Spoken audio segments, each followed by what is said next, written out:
আসুন্নাহ ফাউন্ডেশনের কাজ করতে গিয়ে সবসময় যে প্রশংসা পাই তা না তো। বহুত নেতিবাচক কথা শুনতে হয়। মানুষ ভুলভাল ধারণা থেকে অনেক মন্তব্য করে। আমার জীবনে কোরআনের বিভিন্ন আয়াত, কোরআনের বিভিন্ন সূরা, কোরআনের বিভিন্ন অংশ এটা আমার জীবনে অনেক বেশি প্রভাব ফেলেছে। ২ জন মানুষ নিয়ে আমরা শুরু করেছি। সেখানে এখন দুপুরবেলা আমাদের খাবারের বিল আসে ১৬ লাখ টাকা।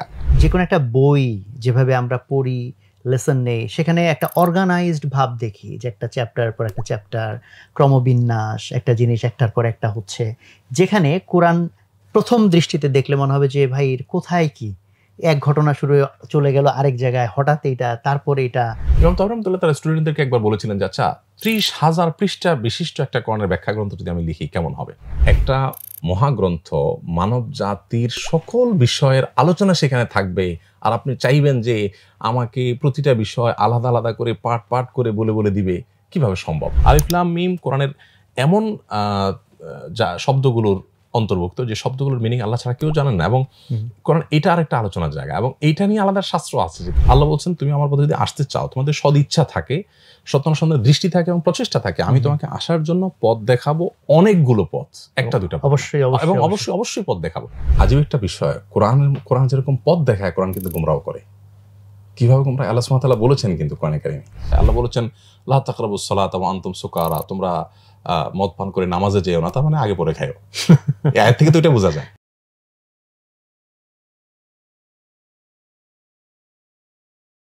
আসসালামু আলাইকুম রহমতুল্লাহ। সুপ্রিয় দর্শক, আপনাদেরকে আবারও স্বাগতম জানাচ্ছি আমাদের বই কথার নতুন একটি পর্বে। এবং আপনারা আজকে দেখতেই পাচ্ছেন বই কথা এতদিন আমরা যে সেটআপে শুট করেছি, আজকে একটা নতুন সেটআপ। সেদিক থেকে পর্বটা বিশেষ, আর আজকে আরও একাধিক কারণে পর্বটা বিশেষ। আপনারা বলতে পারেন যে ভাই আপনি সব পর্বেই বলেন বিশেষ, বাট এটা যে আসলেই বিশেষের উপর বিশেষ সেটা প্রথমত আমরা দেখব। আজকে আমাদের সাথে যে গেস্ট আছেন, বাংলাদেশের এখন অনলাইন ইউজার অথচ ওনাকে চিনেন না এরকম মানুষ হয়তো খুঁজে পাওয়া যাবে না। শাহ আহমদুল্লাহ, যিনি আসুন্নাহ ফাউন্ডেশনের মাধ্যমে এবং আরও বিভিন্ন কার্যক্রমের মাধ্যমে সারা বাংলাদেশে এবং এখন দেশের বাইরেও দাওয়াতি কার্যক্রম পরিচালনা করে যাচ্ছেন। উনি আছেন আজকে আমাদের সাথে গেস্ট হিসেবে। আর আপনারা জানেন যে আমরা প্রত্যেকটা পর্বে যেটা আমাদের থিম, সেটা হলো যে গেস্ট থাকেন ওনার লাইফে যে বইটা সবচেয়ে বেশি প্রভাব ফেলেছে, গেস্ট সেই বইটা নিয়ে কথা বলেন। তো আমি যখন ওনাকে জিজ্ঞেস করলাম যে কোন বইটা নিয়ে আমরা কথা বলবো, the answer was very obvious, কোরআনুল মাজিদ বা কোরআন শরীফ। তো আজকে এমন একটা গ্রন্থ নিয়ে আসলে কথা বলা হবে, যে গ্রন্থটা নিয়ে আসলে কথা বলার যোগ্যতা অ্যাটলিস্ট আমার তো নাই, অবশ্যই নাই, বাট আমি লার্নার হিসেবে, শিক্ষার্থী হিসেবে কিছু প্রশ্ন করে জানার চেষ্টা করব, বোঝার চেষ্টা করব। আর বইটা তো সারা পৃথিবীতে সবচেয়ে বেশি পঠিত বই, এবং যে বইটা এই দুনিয়ার কেউ লেখে নাই। কাজেই যে বইটা সিলেক্ট করা হয়েছে, যে মানুষটা এই বইটা কিনে কথা বলবেন, সো বুঝতেই পারছেন this episode is really very special. So আমরা স্বাগতম জানাচ্ছি। আসসালামু আলাইকুম রহমতুল্লাহ। ওয়ালাইকুম আসসালাম রাহমাতুল্লাহ ওয়া বারাকাতুহু। সো আমি যেরকম বললাম আর কি, অ্যাকচুয়ালি এটা আমাদের জন্য খুবই এক্সাইটমেন্টের মুহূর্ত, যেহেতু আমরা খুব স্পেশাল একটা বই নিয়ে আজকে কথা বলতে যাচ্ছি। যদিও এটাকে ঠিক বই শব্দে উল্লেখ করাটা হয়তো ঠিক হয় কিনা আমি জানি না আর কি। তো আমরা প্রথম প্রশ্ন যেটা করতে চাই, যে আমরা তো ধরেই নেই যে এটা তো খুব অবভিয়াস, একটা মুসলমান, একটা দিনদার মানুষের জীবনে সবচেয়ে বেশি প্রভাব তো কোরআন শরীফই ফেলবে, এটাই তো স্বাভাবিক। বাট এই স্বাভাবিকতার বাইরে থেকে কি আপনি একটু অ্যান্সারটা করতে চান কিনা, যে কেন আপনি মনে করলেন যে এই বইটা আপনার লাইফে সবচেয়ে বেশি প্রভাব ফেলেছে? ধন্যবাদ আপনাকে। আপনার শুরুর দিকের কথা একটু রিপিট করি। আসলে কোরআন এমন একটা মহাগ্রন্থ, আল্লাহ সুবহানাহু ওয়া তাআলার কালাম, যে এটা নিয়ে আসলে আলোচনা করে দর্শকদেরকে পরিতৃপ্ত করা, বা আরেকটু ভালোভাবে বললে দর্শকদের হক আদায় করা, বা এই মহাগ্রন্থের হক আদায় করা, এটা আসলে পৃথিবীতে কোনো মানুষ দ্বারা সম্ভব না। কারণ মানুষের রচনাকে মানুষ মূল্যায়ন করতে পারে, সৃষ্টিকর্তা আল্লাহ তাআলার রচনাকে সৃষ্টি হয়ে আমরা কি মূল্যায়ন করব? প্রেসিডেন্ট বা আপনার প্রাইম মিনিস্টারকে নিয়ে যদি মূল্যায়ন করে একজন তার সাধারণ চৌকিদার, একজন সাধারণ মানুষ, অথচ দুজনই মানুষ, তো কি মূল্যায়ন করতে পারবে? আর সেখানে স্রষ্টার একটা মহাগ্রন্থ নিয়ে আমরা যদি মূল্যায়ন করতে চাই, তো মহাসমুদ্রে একটু হাতড়ানোর মতো হবে আর কি। কোরআনে কারীমকে আল্লাহ রাব্বুল আলামিন 4টি অভিধায় বিশেষায়িত করেছেন, কোরআনে উল্লেখ করেছেন। কোথাও বলেছেন কোরআনে কারীম, সম্মানিত কোরআন, কোথাও বলেছেন কোরআন মাজিদ, মহিমান্বিত কোরআন, কোথাও বলেছেন কোরআন মুবিন, সুস্পষ্ট কোরআন, কোথাও বলেছেন কোরআন হাকিম, প্রজ্ঞাময় কোরআন। তো কোরআনকে এরকম 4টি উপাধি আল্লাহ সুবহানাহু ওয়া তাআলা দিয়েছেন, কিন্তু আমাদের সমাজে অবশ্য কোরআনকে কোরআন শরীফ বলতে আমরা খুব বেশি অভ্যস্ত এবং পরিচিত। এই জন্য আমি দেখতে পাচ্ছি এখানেও কোরআন শরীফই লাগানো আছে, হয়তো কোনো কোরআনের জাস্ট উপরের ইয়েটাকেই নিয়ে আসা হয়েছে। তো শরীফ বলাতে বড় কোনো সমস্যার জায়গা নেই, এবং এগুলোকে আবার অনেকে অনেক বড় করে দেখি আমরা। এত বড় করে দেখার কোনো কারণ নাই। তবে এটা ঠিক যে আল্লাহ তাআলা তার কোরআনকে যে পরিচয়ে পরিচিত করিয়েছে, নিশ্চয়ই আমাদের দেওয়া পরিচয়ের চাইতে সেটা উত্তম হবে। সো আমরা কোরআনে কারীম, মাজিদ, হাকিম, মুবিন এগুলো বললে ভালো, বাট শরীফ শব্দের অর্থটা এখানে ফিট হয়, এমন না যে ভুল কোনো বলে ফেলেছি কোরআন শরীফ বলে। শরীফ মানে ও মর্যাদাবান, তো মর্যাদাবান কোরআনটা বলাই যেতে পারে, কিন্তু আমাদের ওই কোরআনে কারীম, কোরআনে হাকিম এগুলোতে অভ্যস্ত হতে পারলে বেশি ভালো, কোরআনের সাথে আমাদের হবে। তো কোরআনের আসলে বিশেষণটা কি হবে সেটাও কিন্তু আল্লাহ তাআলা ঠিক করে দিয়েছেন, এবং এই বিশেষণগুলোর কিন্তু আলাদা আলাদা রহস্য রয়েছে, যে কোরআনে কারীম কেন বলা হলো, কারীমের কি কি দিক এর মধ্যে আছে। তো সেগুলো কিন্তু গবেষণার দাবি রাখে এবং পড়াশোনা করার দাবি রাখে। তো প্রসঙ্গত এটা দেখে শুরুতে আমার মনে হলো যে একটু বলে দিই কথাটা। ঠিকই বলেছেন যে মুসলিম হিসাবে আমাদের কোরআন তো প্রত্যেকটা মানুষের জীবনে খুবই প্রাসঙ্গিক হওয়ার কথা এবং সবচেয়ে বেশি প্রভাব ফেলার কথা। এর বাইরে প্র্যাকটিক্যালি বাস্তবে আমার জীবনে কোরআনের বিভিন্ন আয়াত, কোরআনের বিভিন্ন সূরা, কোরআনের বিভিন্ন অংশ, এটা আমার জীবনে অনেক বেশি প্রভাব ফেলেছে। বিশেষ করে আমি যখনই কোনো ক্রাইসিসে পড়েছি, যখনই কোনো সমস্যায় পড়েছি, তো কোরআন আমি দেখেছি আমাকে পথ দেখিয়েছে। আমি গোটা বিশ্ব মানবতাকে যে কোরআন পথ দেখায়, নবী রাসূলদেরকে যে কোরআন পথ দেখিয়েছে, সেটা তো আমাদেরকে অবশ্যই পথ দেখাবে। এই জন্য আমার কাছে আপনি যখন প্রশ্নটি রেখেছেন, আমি সত্যি একটু ঘাটার চেষ্টা করেছি। তো আমার মনে হয় যে আমার দর্শকরা এটা এক্সপেক্ট করেন নাই যে যে বই সবচেয়ে বেশি প্রভাব বিস্তার করতে পারে এর মধ্যে কোরআন আসবে কেন, মানে কোরআনের সাথে অন্য কোনো বইয়ের সাথে আসলে কম্পেয়ার চলে না। সো এটা আসার তো কথা না। কিন্তু আমি সত্যি বলতে বই পুস্তক যে খুব বেশি পড়েছি আমি তা না। আমি অলস কিসিমের মানুষ, আমার একটা স্টাইল আছে, আমি প্রচুর বই সাথে নিয়ে চলি। অর্থাৎ এটা অবশ্য আমি যখন হাতিয়া মাদ্রাসায় পড়ি, তখন ওখানকার স্টুডেন্টদের একটা স্টাইল আছে, এবং হাতিয়া, মেখল এই তর্জের যে মাদ্রাসাগুলো, সেই মাদ্রাসার স্টুডেন্টদের স্টাইল হলো যে তাদের সাথে একটা কিতাব বা কয়েকটা কিতাব থাকবেই। তাদের মানে সেটা একাডেমিক বই হোক, অন্য বই, বেশিরভাগ একাডেমিক বই, ঘুমাইতে গেলে তাদের পাশে থাকে। মানে কেউ যদি হাতিয়া মেহলের ছাত্র দেখে থাকেন, তাহলে তার স্মৃতিপটে চোখ মানে একেবারে অবভিয়াসলি ভেসে উঠবে যে হয় তার বুকে ধারণ করা আছে, আপনার একটা ব্যাগ থাকে, তাদের একটা বই থাকবেই সাথে। তো আমি ওই অভ্যাসটা, সে আমার মানে কৈশোরের সে অভ্যাসটা আমার এখনো আছে। আমার এখনো গাড়িতে সামনে, আমার গাড়ির পেছনে একটা কার্টুন আছে বই রাখার জন্য, শুধু মানে মনে হবে যে বইয়ের বিক্রেতা। এবং আমার বাসার প্রায় সব রুমেই মানে পুরো ওয়াল জুড়ে বুকশেলফ থাকে, এবং উপর থেকে নিচ পর্যন্ত, এবং সেখানে আপনার শুধু বই আর বই। এবং ইন্টারেস্টিং একটা বিষয় হলো যে আমাদের এই বাসার বইগুলো পড়ার জন্য রাখা যা, তার চেয়ে বেশি গিফট দেওয়ার জন্য। আমাদের বাসায় যত অতিথি আসেন, আমরা আপ্যায়নের পর বলি যে আপনার যে কোনো বই নিতে পারেন। তো এমনও হয় যে পুরো ব্যাগ ভর্তি করে 2 হাত বোঝাই করে অতিথিরা নিয়ে যান। তো আমরা অনেক সময় নোট করে রাখি কোনটা নিয়ে গেল, ওইটা আবার রেখে দেওয়া। কদিন আগে একটা পার্টি ছিল, সেখানে বোধ হয় 15-20 জন হবে অতিথি ছিলেন।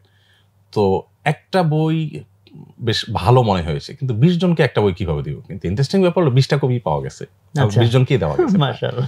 তো বই আমি খুব বেশি পড়তে না পারলেও বইকে অনেক বেশি ভালোবাসি, আর বই গিফট দিতে আমার খুব বেশি পছন্দ হয়। আমার জীবনে প্রথম লেখা, আমি যখন ছাত্র, একটা মাসিক পত্রিকা আমি একটা লেখা পাঠিয়েছিলাম যে আমার সবচেয়ে পছন্দের উপহার হলো বই। অর্থাৎ আমি প্রচুর বই উপহার দিতে পছন্দ করি। সেই ছাত্র জীবন যখন বই কেনার টাকাই ছিল না, তখন আমি বই দিতে খুব পছন্দ করতাম।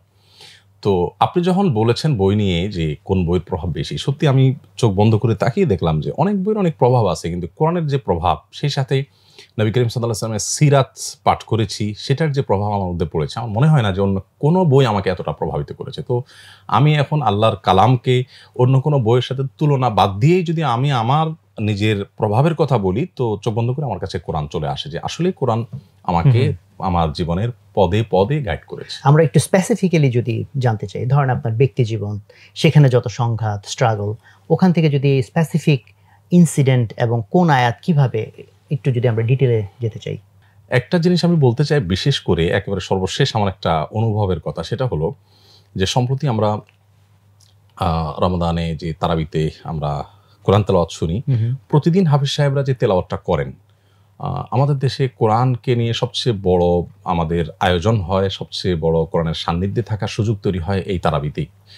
এবং আলহামদুলিল্লাহ যে একটা উৎসব মুখর এবং আবেগঘন পরিবেশে তারাবিতে আমরা কোরআনে কারিমের মানে তেলাওয়াত শুনে মুগ্ধ হই, আসলে সেভাবে বোঝার সুযোগটা আমাদের হয় না। তো বোঝার সুযোগ যেন হয় সেজন্য আমরা আসলে 2019 সনে 28টি ভিডিও করে আমরা প্রতিদিন তারাবির সারসংক্ষেপটাকে আমি মানুষকে দেওয়ার চেষ্টা করেছি। পরে আমার মনে হলো যে সবাই তো আর ভিডিও শুনবে না, তখন এবার কোরআন নিয়ে বসে একেবারে শুরু থেকে শেষ পর্যন্ত আয়াত আয়াত পড়ে পড়ে পড়ে নোট করে করে একটা বই দাঁড় করেছি, তারাবির সালাতে কোরআনের বার্তা। এখানে প্রতিদিনের তারাবিতে যেই পাঠ্য পারা, সে পাড়ার অংশতে কি কি আল্লাহ তাআলা বলেছেন, কতগুলো আদেশ নিষেধ আমরা সামারি করেছি। এই বইটা রচনা করতে গিয়ে আমার কাছে একটা জিনিস মনে হয়েছে যে কোরআনের একেবারে শুরু হয়েছে আদম আলাইহিস সালামের ঘটনা নিয়ে, একেবারে শেষ পর্যন্ত যতগুলো পারা আছে প্রায় সব পারাতেই আল্লাহ তাআলা প্রচুর পরিমাণে ইতিহাস উল্লেখ করেছেন। কোরআনে কিন্তু যদি আপনি আমাকে বলেন সবচেয়ে বেশি অংশ জুড়ে কি আছে, তো আমার মনে হয় ঘটনাবলী এবং ইতিহাস সবচেয়ে বেশি হবে পরিমাণে, মানে বেশি আয়াত আল্লাহ তাআলা ব্যবহার করেছেন এটার জন্য। এবং এই ইতিহাসের সাধারণত কোরআন তো হলো মানুষের সাফল্যের সোপান, এর মাধ্যমে মানুষ সাফল্য অর্জন করবে, এখানে শুধু সাফল্যের গল্প থাকবে। কিন্তু আমি দেখছি যে বাহ্যত এর উল্টো। বাহ্যত এজন্য বলেছি যে যত নবী রাসূলদের বা যত জাতি, যত সম্প্রদায়ের ইতিহাস আল্লাহ কোরআনে উল্লেখ করেছেন, তাদের সবগুলোর খোলাসা বা নির্যাস একরকম, সেটা হলো স্ট্রাগল স্ট্রাগল এবং স্ট্রাগল। শুধু চ্যালেঞ্জ, শুধু বাধা, শুধু বিপত্তি, শুধু ডিপ্রেশন আসার মতো বিষয়, পেরেশান হওয়ার মতো বিষয়। আপনি যে একবার প্রথম ঘটনা দিয়ে শুরু করেন, প্রথম কি আছে? আদম আলাইহিস সালামের ঘটনা আছে। আদম আলাইহিস সালামকে আল্লাহ সৃষ্টি করলেন, ইবলিসকে বললেন সিজদা করতে, সে সিজদা করতে অস্বীকার করলো। দেখেন এখানে কিন্তু রীতিমতো কি বলা যায়, এখানে চ্যালেঞ্জ এবং এখানে প্রতিপক্ষ দাঁড়ায় যাওয়া, এবং সেই প্রতিপক্ষ আজও আছে এবং কিয়ামত পর্যন্ত থাকবে। মানে সৃষ্টির শুরুতেই বাধা এবং আপনার চ্যালেঞ্জ, এবং সেটা হলো প্রথম ঘটনা। এটা কি বিব্রতকর নয় যে আদমের সম্মানার্থে সিজদা করো, আদমের সম্মানার্থে সিজদা করো? কেন তাকে সিজদা করব? আপনি তাকে মাটিতে তৈরি করছেন, আমাকে আগুন থেকে তৈরি করছেন, আমি তাতে ছোট কি, সে কেন আমি করব? এই যে একটা ফেরেশতাদের উপস্থিতিতে আল্লাহর নির্দেশকে এভাবে লঙ্ঘন করা, নিশ্চয়ই আদম আলাইহিস কাছে ভালো লাগেনি, নিশ্চয়ই আদম আলাইহিস কাছে এটা মানে কাঙ্ক্ষিত কিছু না। তো চ্যালেঞ্জ দিয়ে শুরু। এরপরে আপনি মুসা আলাইহিস সালামের কথা বলেন যে একের পর এক বাধা, ওনার জাতি ওনার কথা শুনে নাই, ফেরাউন তাকে হত্যা করতে চাইছে নানাভাবে। মুসা আলাইহিস সালামের পাশাপাশি আপনি যদি ইব্রাহিম আলাইহিস সালামের কথা বলেন, জন্ম হয়েছে 4 ঘরে, সে বাবাই তার কথা শুনছেন না, পরিবার এবং বসন্তরের লোকেরা তাকে বলেছে পাথর মেরে তোমাকে হত্যা করব। শেষ পর্যন্ত দেশ থেকে ছেড়ে বেরিয়ে যেতে হয়েছে তাকে, সেখান থেকে তাকে অনেক দূর এসে আশ্রয় নিতে হয়েছে। এরপরে আবার আল্লাহর নির্দেশ, ওনার জীবনটা তো পুরোটাই পরীক্ষা, ওনারটা স্পেশাল। বাচ্চা রেখে আসলেন, সেই বাচ্চাকে আবার কুরবানি না রেখে আসলেন কোথায়? এমন এক আজকে যে মক্কা, তখন রেখে আসছেন আশেপাশে শুধু আপনার ভয়ঙ্কর পাহাড় এবং শুনশান নীরবতা, কিছুই নাই, পানি নাই, দানা নাই, মানুষ নাই, কিচ্ছু নাই, সঙ্গী নাই, প্রতিবেশী নেই। ওখানে একটা দুধের বাচ্চা নেই, একটা মহিলাকে রেখে চলে আসা, এবং এই নির্দেশ বাস্তবায়ন করতে হবে। আবার সেই বাচ্চা কৈশোরে পৌঁছতে না পৌঁছতে আবার তাকে জবের নির্দেশ। মানে জবে তো আর হয় নাই, আল্লাহ তো পরীক্ষা করতেছেন, পরীক্ষা হয়ে গেছে। আল্লাহর জন্য বলেছেন ওয়াইদ তালা ইব্রাহিম রাব্বুহু বিকালিমাত, ইব্রাহিমকে তার রব অনেকগুলো পরীক্ষা করেছেন, ফাতাম্মাহুন্না, সবগুলাতে সাকসেস হয়েছেন।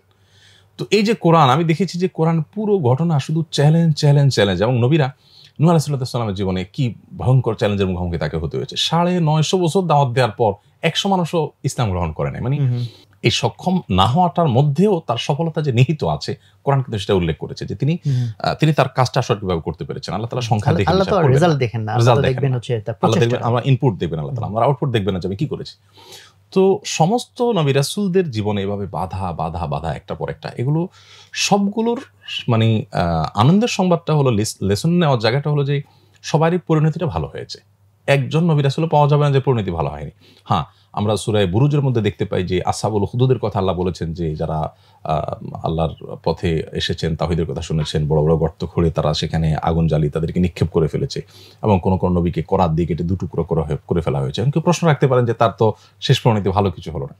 এর উত্তর হলো যে আসলে হয়তো তাকে এভাবে মেরে ফেলা হয়েছে, কিন্তু আজও পর্যন্ত তিনি প্রশংসনীয়, স্মরণীয়, বরণীয়, এবং তার অনুসারী আছে, তাকে ভালোবাসা মানুষ আছে। পৃথিবীর ইতিহাসে এরকম তো বহু মানুষ ছিলেন, অনেক ফলোয়ার ছিল, অনেক প্রভাবশালী ছিলেন, অনেক বড় সম্পদশালী ছিলেন।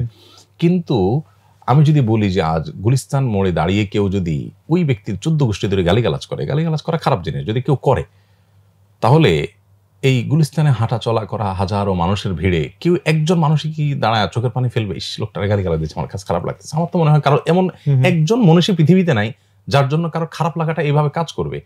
কিন্তু নবী রাসূলদের, শুধু আমাদের নবী বলে কোনো কথা না, যত নবী রাসূল ছিলেন, যত আল্লাহর নেককার বান্দারা ছিলেন, ঈমানদাররা ছিলেন, তাদের একজনকেও যদি কেউ গালি দেয়, কেউ খারাপ কথা বলে, তো হাজারো মানুষের ভেতর থেকে আসলেই রক্তক্ষরণটা হয়।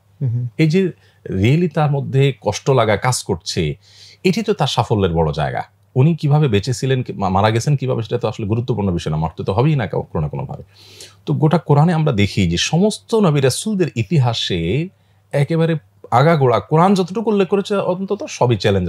আমরা দুজন নবীর কথা জানি, ওনারা শাসক ছিলেন, দাউদ আলাইহিস সালাম এবং তার ছেলে সুলাইমান আলাইহিস সালাম, কিন্তু তারাও পরীক্ষার মধ্যে দিয়ে গেছেন।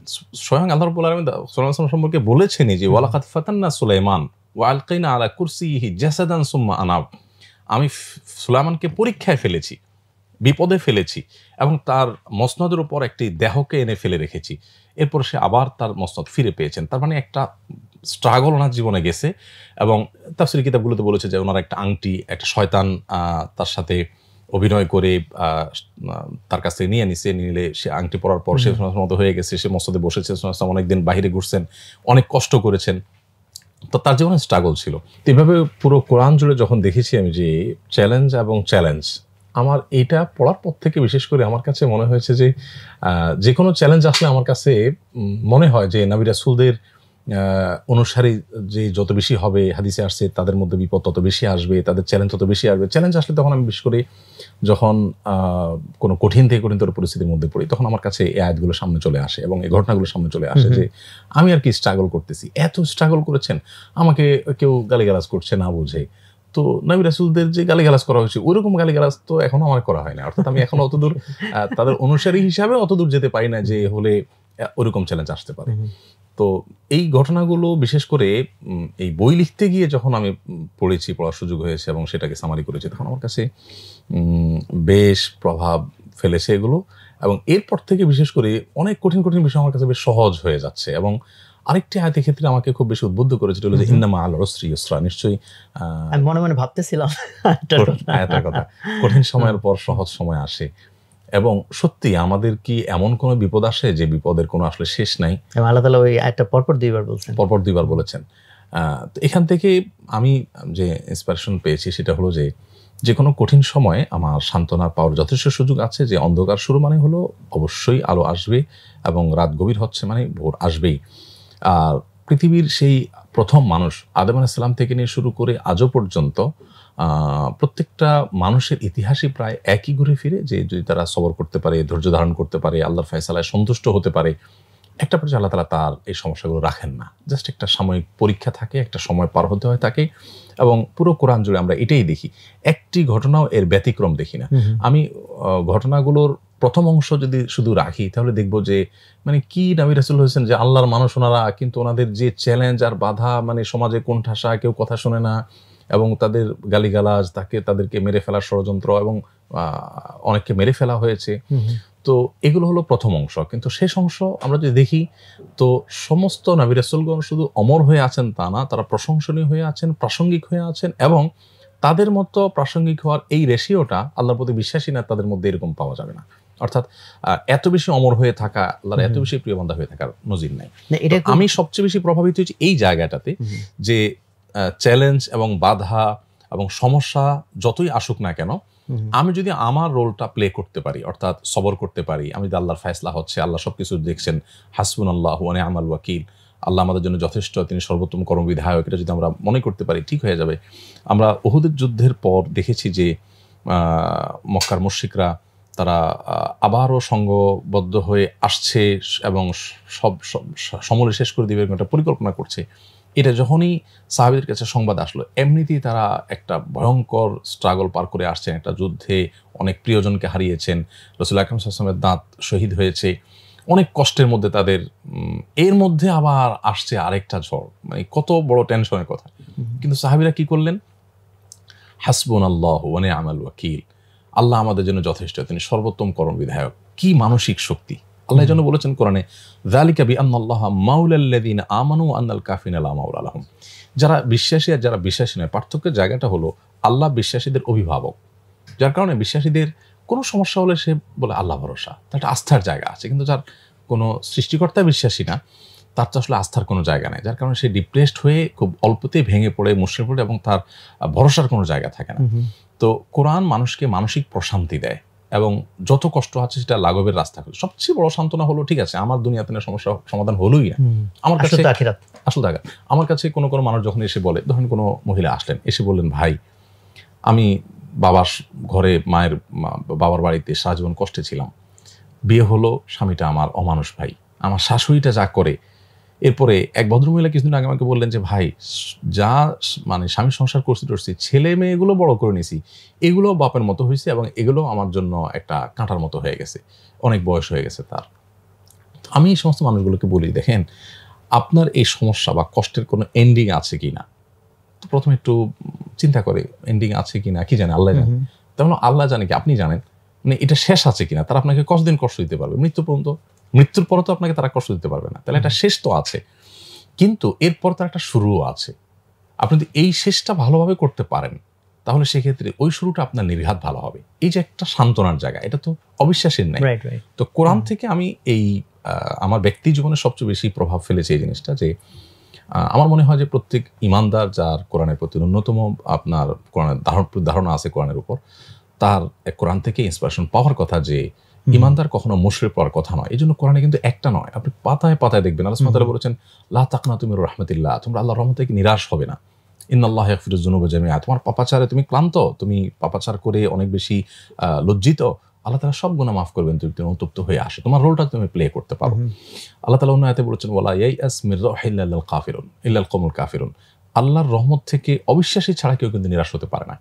আমি কদিন আগেই বগুড়াতে একটা প্রোগ্রামে গিয়েছি, একজন ডাক্তার আমাকে একটা কাগজ ধরাই দিলেন, বললেন যে ভাই আমার জেলাতে বোধহয় 300 মানুষ আত্মহত্যা করেছে 1 বছরে। আমি অবাক হয়ে গেলাম যে একটা জেলাতে এতগুলো মানুষ আত্মহত্যা করেছে, এবং আমাদের দেশে আত্মহত্যার যে রেশিও বাড়তেছে আস্তে আস্তে ভয়ঙ্করভাবে। এই যে মানসিক একটা আপনার চাপ, যেটা নিতে না পেরে মানুষ আত্মহত্যার পথে চলে যাচ্ছে, কোরআন বলছে যে আল্লাহর প্রতি অবিশ্বাসী ছাড়া কেউ নিরাশ হতেই পারে না। ইমানদার নিরাশ হওয়ার সুযোগই নেই, কারণ ইমানদার তো আল্লাহর উপর ভরসা করবে এবং আল্লাহ যথেষ্ট তার জন্য। সো পুরো কোরআন কিন্তু আমাদেরকে মানসিক প্রশান্তি দেয়। আমার কিছু নাই, তারপর আমার সান্ত্বনা থাকবে, আমি খুব খুশি থাকবো। এটা যদি কেউ পেতে চায় তো কোরআনই একমাত্র তার অবলম্বন। সে যদি কোরআনকে যায় দেখতে পাবে যে সে কিছু না থাকার পর তার সান্ত্বনার জায়গা আছে, এবং সে হ্যাপি হওয়ার সুযোগ আছে, সে সুখী হওয়ার সুযোগ আছে। নবী সাল্লাল্লাহু আলাইহি ওয়াসাল্লাম বলেছেন লাইসাল গিনা বিকাসরাতিল আরদ, অনেক সম্পদের মালিক হয়ে যাওয়া এটা আসলে ধনী হওয়া না। এটা আমাদের হয়তো আমাদের অহমিকার জায়গা, আমাদের অহংকার প্রদর্শনের জায়গা থেকে হয়তো আমরা এটা চাই, বাট মানুষের আসল সুখী হওয়ার জায়গা বা ধনী হওয়ার জায়গা হলো ওয়ালাকিনাল গিনা গিনান নাফস। মানসিকভাবে যদি আমি যা পেয়েছি তা পেয়ে যদি আমি সুখী হই, তাহলে আমি কিন্তু আসলে প্রকৃত অর্থে সুখী। সো কোরআন আমাদেরকে সুখী করে, কোরআন আমাদেরকে প্রশান্তির পথে আহ্বান করে, প্রশান্তির পথ দেখায়, এবং কোরআন আমাদের মানসিক সুখটা এনে দেয়। তো আমি ব্যক্তিগত জীবনে অনেক বেশি মানসিক প্রশান্তি লাভ করেছি কোরআন থেকে, এবং যতটুকু প্রশান্তি পাই আমাকে, বা যে কোনো বিপদে পড়ি কোরআন আমাকে এসে তৎক্ষণাৎ সান্ত্বনা দেয়। Thank you very much. মানে এটা অ্যাকচুয়ালি খুব সুন্দর একটা আলোচনা, এবং এখানে আপনি বলতে বলতে ওই পয়েন্টটা আমার মাথায় ঘুরতেছিল যে ওয়েস্টার্ন যে ফিলোসফি, সেখানে একটা অন্যতম তাদের আর্গুমেন্ট যে যদি গডই যদি থাকে তো এই কেন হবে, তা আমরা তো গডের লোক। হোয়ারএজ কোরআনে কিন্তু খুব সুস্পষ্ট যে তুমি গডের লোক হওয়া মানে যে তোমাকে কোনো টেস্ট করা হবে না, এটা ফিলোসফি না। অনেকে শুরুতেই রং ফিলোসফিটাই ধরে নেয় যে আমি যদি ইভেন আমি একবার 3 দিনের জামাতে গেছি, আমাদের অফিসের একটা ছেলে সে আমাকে ডেকে বলতেছে যে ভাই আমি নামাজ ঠিক মতো যদি পড়ি, এই করি সেই করি, তাহলে তারপর যদি আমার কোনো বিপদ আসে তাহলে তো আমার বিশ্বাস নষ্ট হয়ে যাচ্ছে। যেন সে ধরেই নিছে যে আমি আল্লাহর পক্ষে থাকা মানে আমার আর কোনো বিপদ আসবে না। তো এটা খুব আপনি ক্লিয়ারলি বলছেন, বরং বিষয়টা কিন্তু উল্টা, যে ইমানদাররা কি মনে করে নিছে তাদেরকে পরীক্ষা করা হবে না? সেটা নয়। নবী সাল্লাল্লাহু আলাইহি ওয়াসাল্লাম বলেছেন যে আশাদ্দুন নাসে বালান আল আম্বিয়া, পৃথিবীর ইতিহাসে সবচেয়ে কঠিন বিপদ আপদ এবং পরীক্ষার মুখোমুখি হয়েছেন নবী রাসূলগণ। মানে আল্লাহর প্রফেট যারা, তাদের জীবনে সবচেয়ে বেশি বিপদ আসছে, এবং সুম্মাল আমসাল ফাল আমসাল, তাদের সাথে যার যত বেশি সাদৃশ্য হবে, যার যত বেশি মিল থাকবে, তাকে তত বেশি স্ট্রাগলের মধ্যে দিয়ে যেতে হবে। তাহলে বিষয়টা কিন্তু উল্টো। আমরা এই কারণেই বোধহয় আমি যেটা বলবো যে এই ফিলিস্তিনে এই যে বর্বর নৃশংস ঘটনা ঘটতেছে, এবং ওয়েস্টার্ন ওয়ার্ল্ডে যে পরিমাণ মানুষ ট্রান্সফর্মড হয়েছে, মানে তারা ইসলামে ধর্ম গ্রহণ করছে, তার একটা বড় একটা অংশ কিন্তু তারা বলছে যে মূল কারণটা কি, কারণটা হচ্ছে বলছে যে এই বিপদের মধ্যে ওয়েস্টার্ন ফিলোসফি ওয়াইজ সবার আরো ধর্ম ত্যাগ করার কথা, আর এখানে তারা যেরকম ভাবে আরো বিলিফকে শক্তিশালী ভাবে ধারণ করছে, এটা দেখে তারা অ্যামেজড হয়ে গেছে। কিরকম ধর্ম? আমার ধারণা যে কোরআনের আপনি যে অংশটা বললেন সেইটাই অ্যাকচুয়ালি ওখানকার সেই জিনিসটারই আর কি প্রদর্শনী হয়েছে। আমি এই প্রসঙ্গে একটা জানতে চাই যে এটা আপনার ব্যক্তিগত জীবনের, মানে অ্যাজ এ হিউম্যান বিইং আপনার ফ্রাস্ট্রেশন বলেন, হতাশা বলেন, স্ট্রাগল বলেন, সেটাকে মোকাবেলার জন্য। একইভাবে আবার যদি এইটারই অপর নাম বলা যেতে পারে মোটিভেশন বা ইন্সপিরেশন। বাট আপনি যে আসুন্নাহ আলহামদুলিল্লাহ এটার থ্রুতে অনেক রকম কার্যক্রম করতেছেন, যেটা হচ্ছে আপনার আবার প্রোঅ্যাক্টিভ অ্যাটিটিউড বলা যেতে পারে, যে আপনি সক্রিয়ভাবে অনেক কিছু উম্মার কল্যাণে করার চেষ্টা করতেছেন। তো ওই যে লাইফটা আপনার, যেখানে আপনি একজন উদ্যোক্তা বা একজন সংগঠক, সেই লাইফটাতে কোরআন আপনাকে কিভাবে প্রভাবিত করে? মোটিভেশনের জায়গা থেকেও হয়তো জানতে চাইবো, সাথে এই পুরা জিনিস ম্যানেজ করার ক্ষেত্রে যত ধরনের লেসন, সেটাও কি কোরআন থেকে পাওয়া সম্ভব কিনা?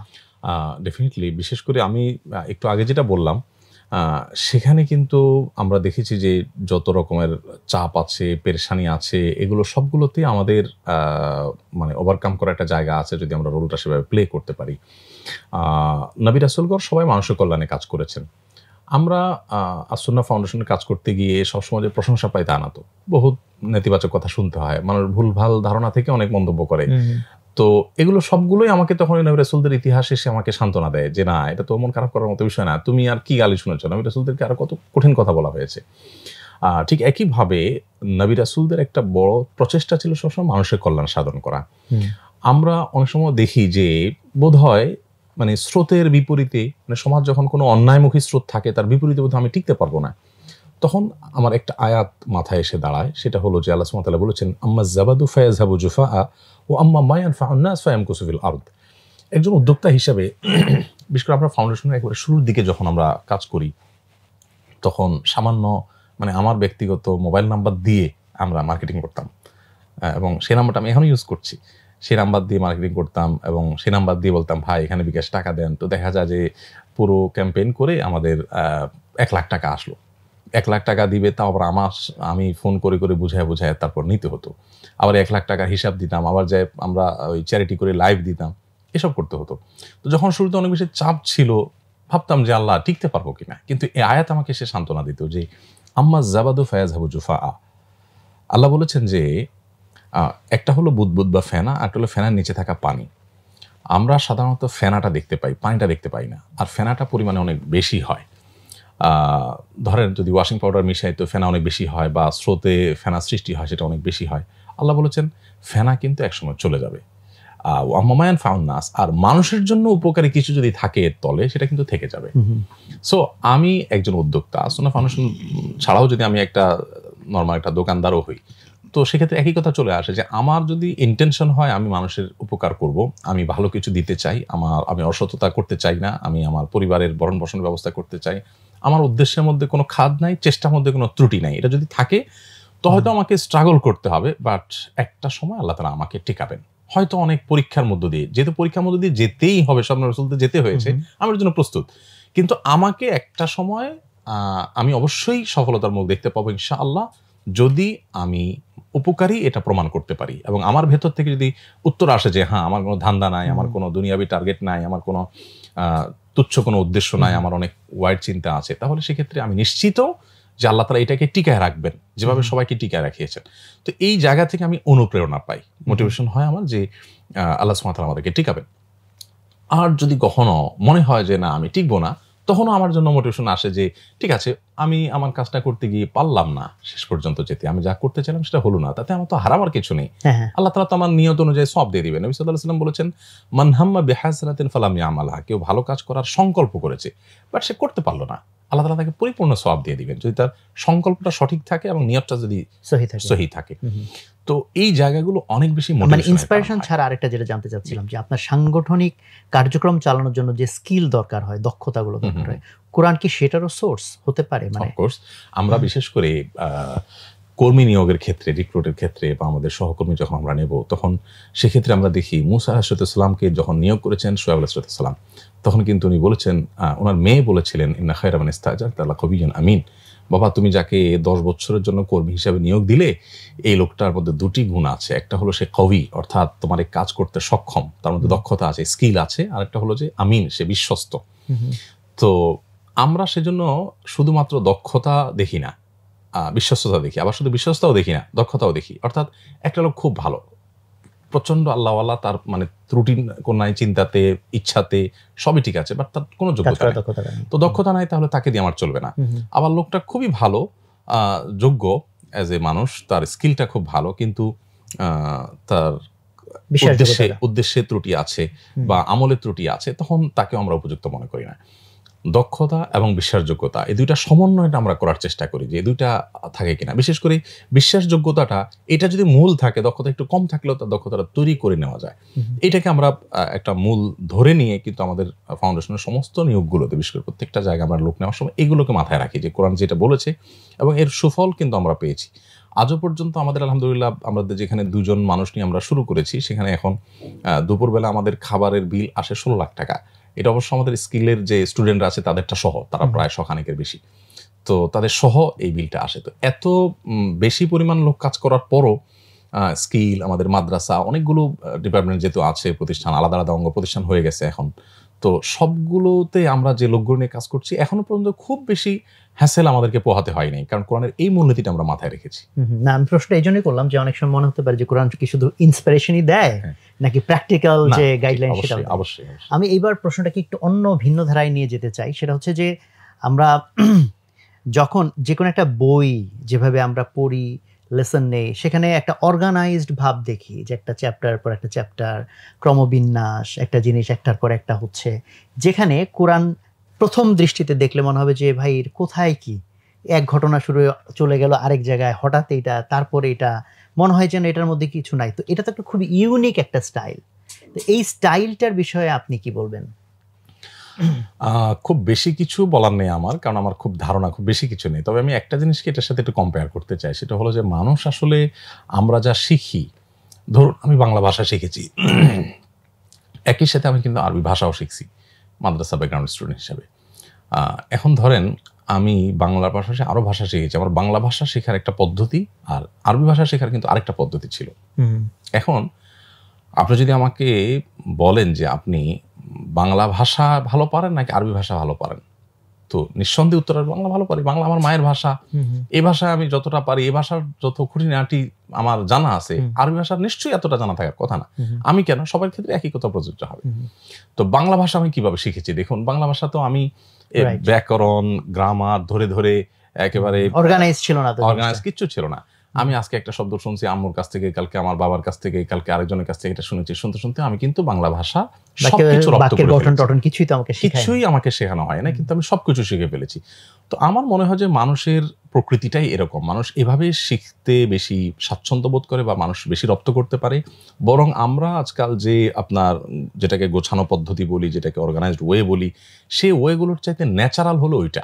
ওই ন্যাচারাল পদ্ধতিতেই হয়তো আল্লাহ রাব্বুল আলামিন কোরআনে এভাবে রেখেছেন, এবং কোরআনে এইভাবে রাখার ফলশ্রুতিতে আমাদের কাছে অবশ্য অনেক কিছুকে মনে হতে পারে যে একটার সাথে আরেকটার কি বা মিল আছে, কিন্তু ইন্টারেস্টিং বিষয় হলো যে কোরআনকে নিয়ে এত গবেষণা হয়েছে পৃথিবীতে, এখন তো আমরা মুসলিমরা কোরআন অর্থসহ বুঝতেই রাজি না, অথচ এই কোরআনের ইতিহাস যদি আমরা জানি যে কোরআনকে নিয়ে কি হয়েছে পৃথিবীতে, মুসলমানরা কি করেছে, তাহলে আমরা দেখবো যে এক আয়ের সাথে আরেক আয়াতের দেখা যাচ্ছে যে একটা ঘটনার পর একটা নির্দেশ আসলো, কোথাকার কি, মানে কোনো মিল মনে হয় নাই, অথচ এখানে মানে সূক্ষ্ম মিল আছে এবং এত সুন্দর সুন্দর এখানে পয়েন্ট আছে যেগুলো আমরা জানি, কানেকশনস আছে। এই কানেকশনস গুলো বোঝার জন্য আলাদা আলাদা শাস্ত্র আছে যে শুধুমাত্র কানেকশন গুলোকে নিয়ে আলোচনা করা হয়েছে সেই শাস্ত্রে। কোরআনকে কেন্দ্র করে কতগুলো শাস্ত্র হয়েছে।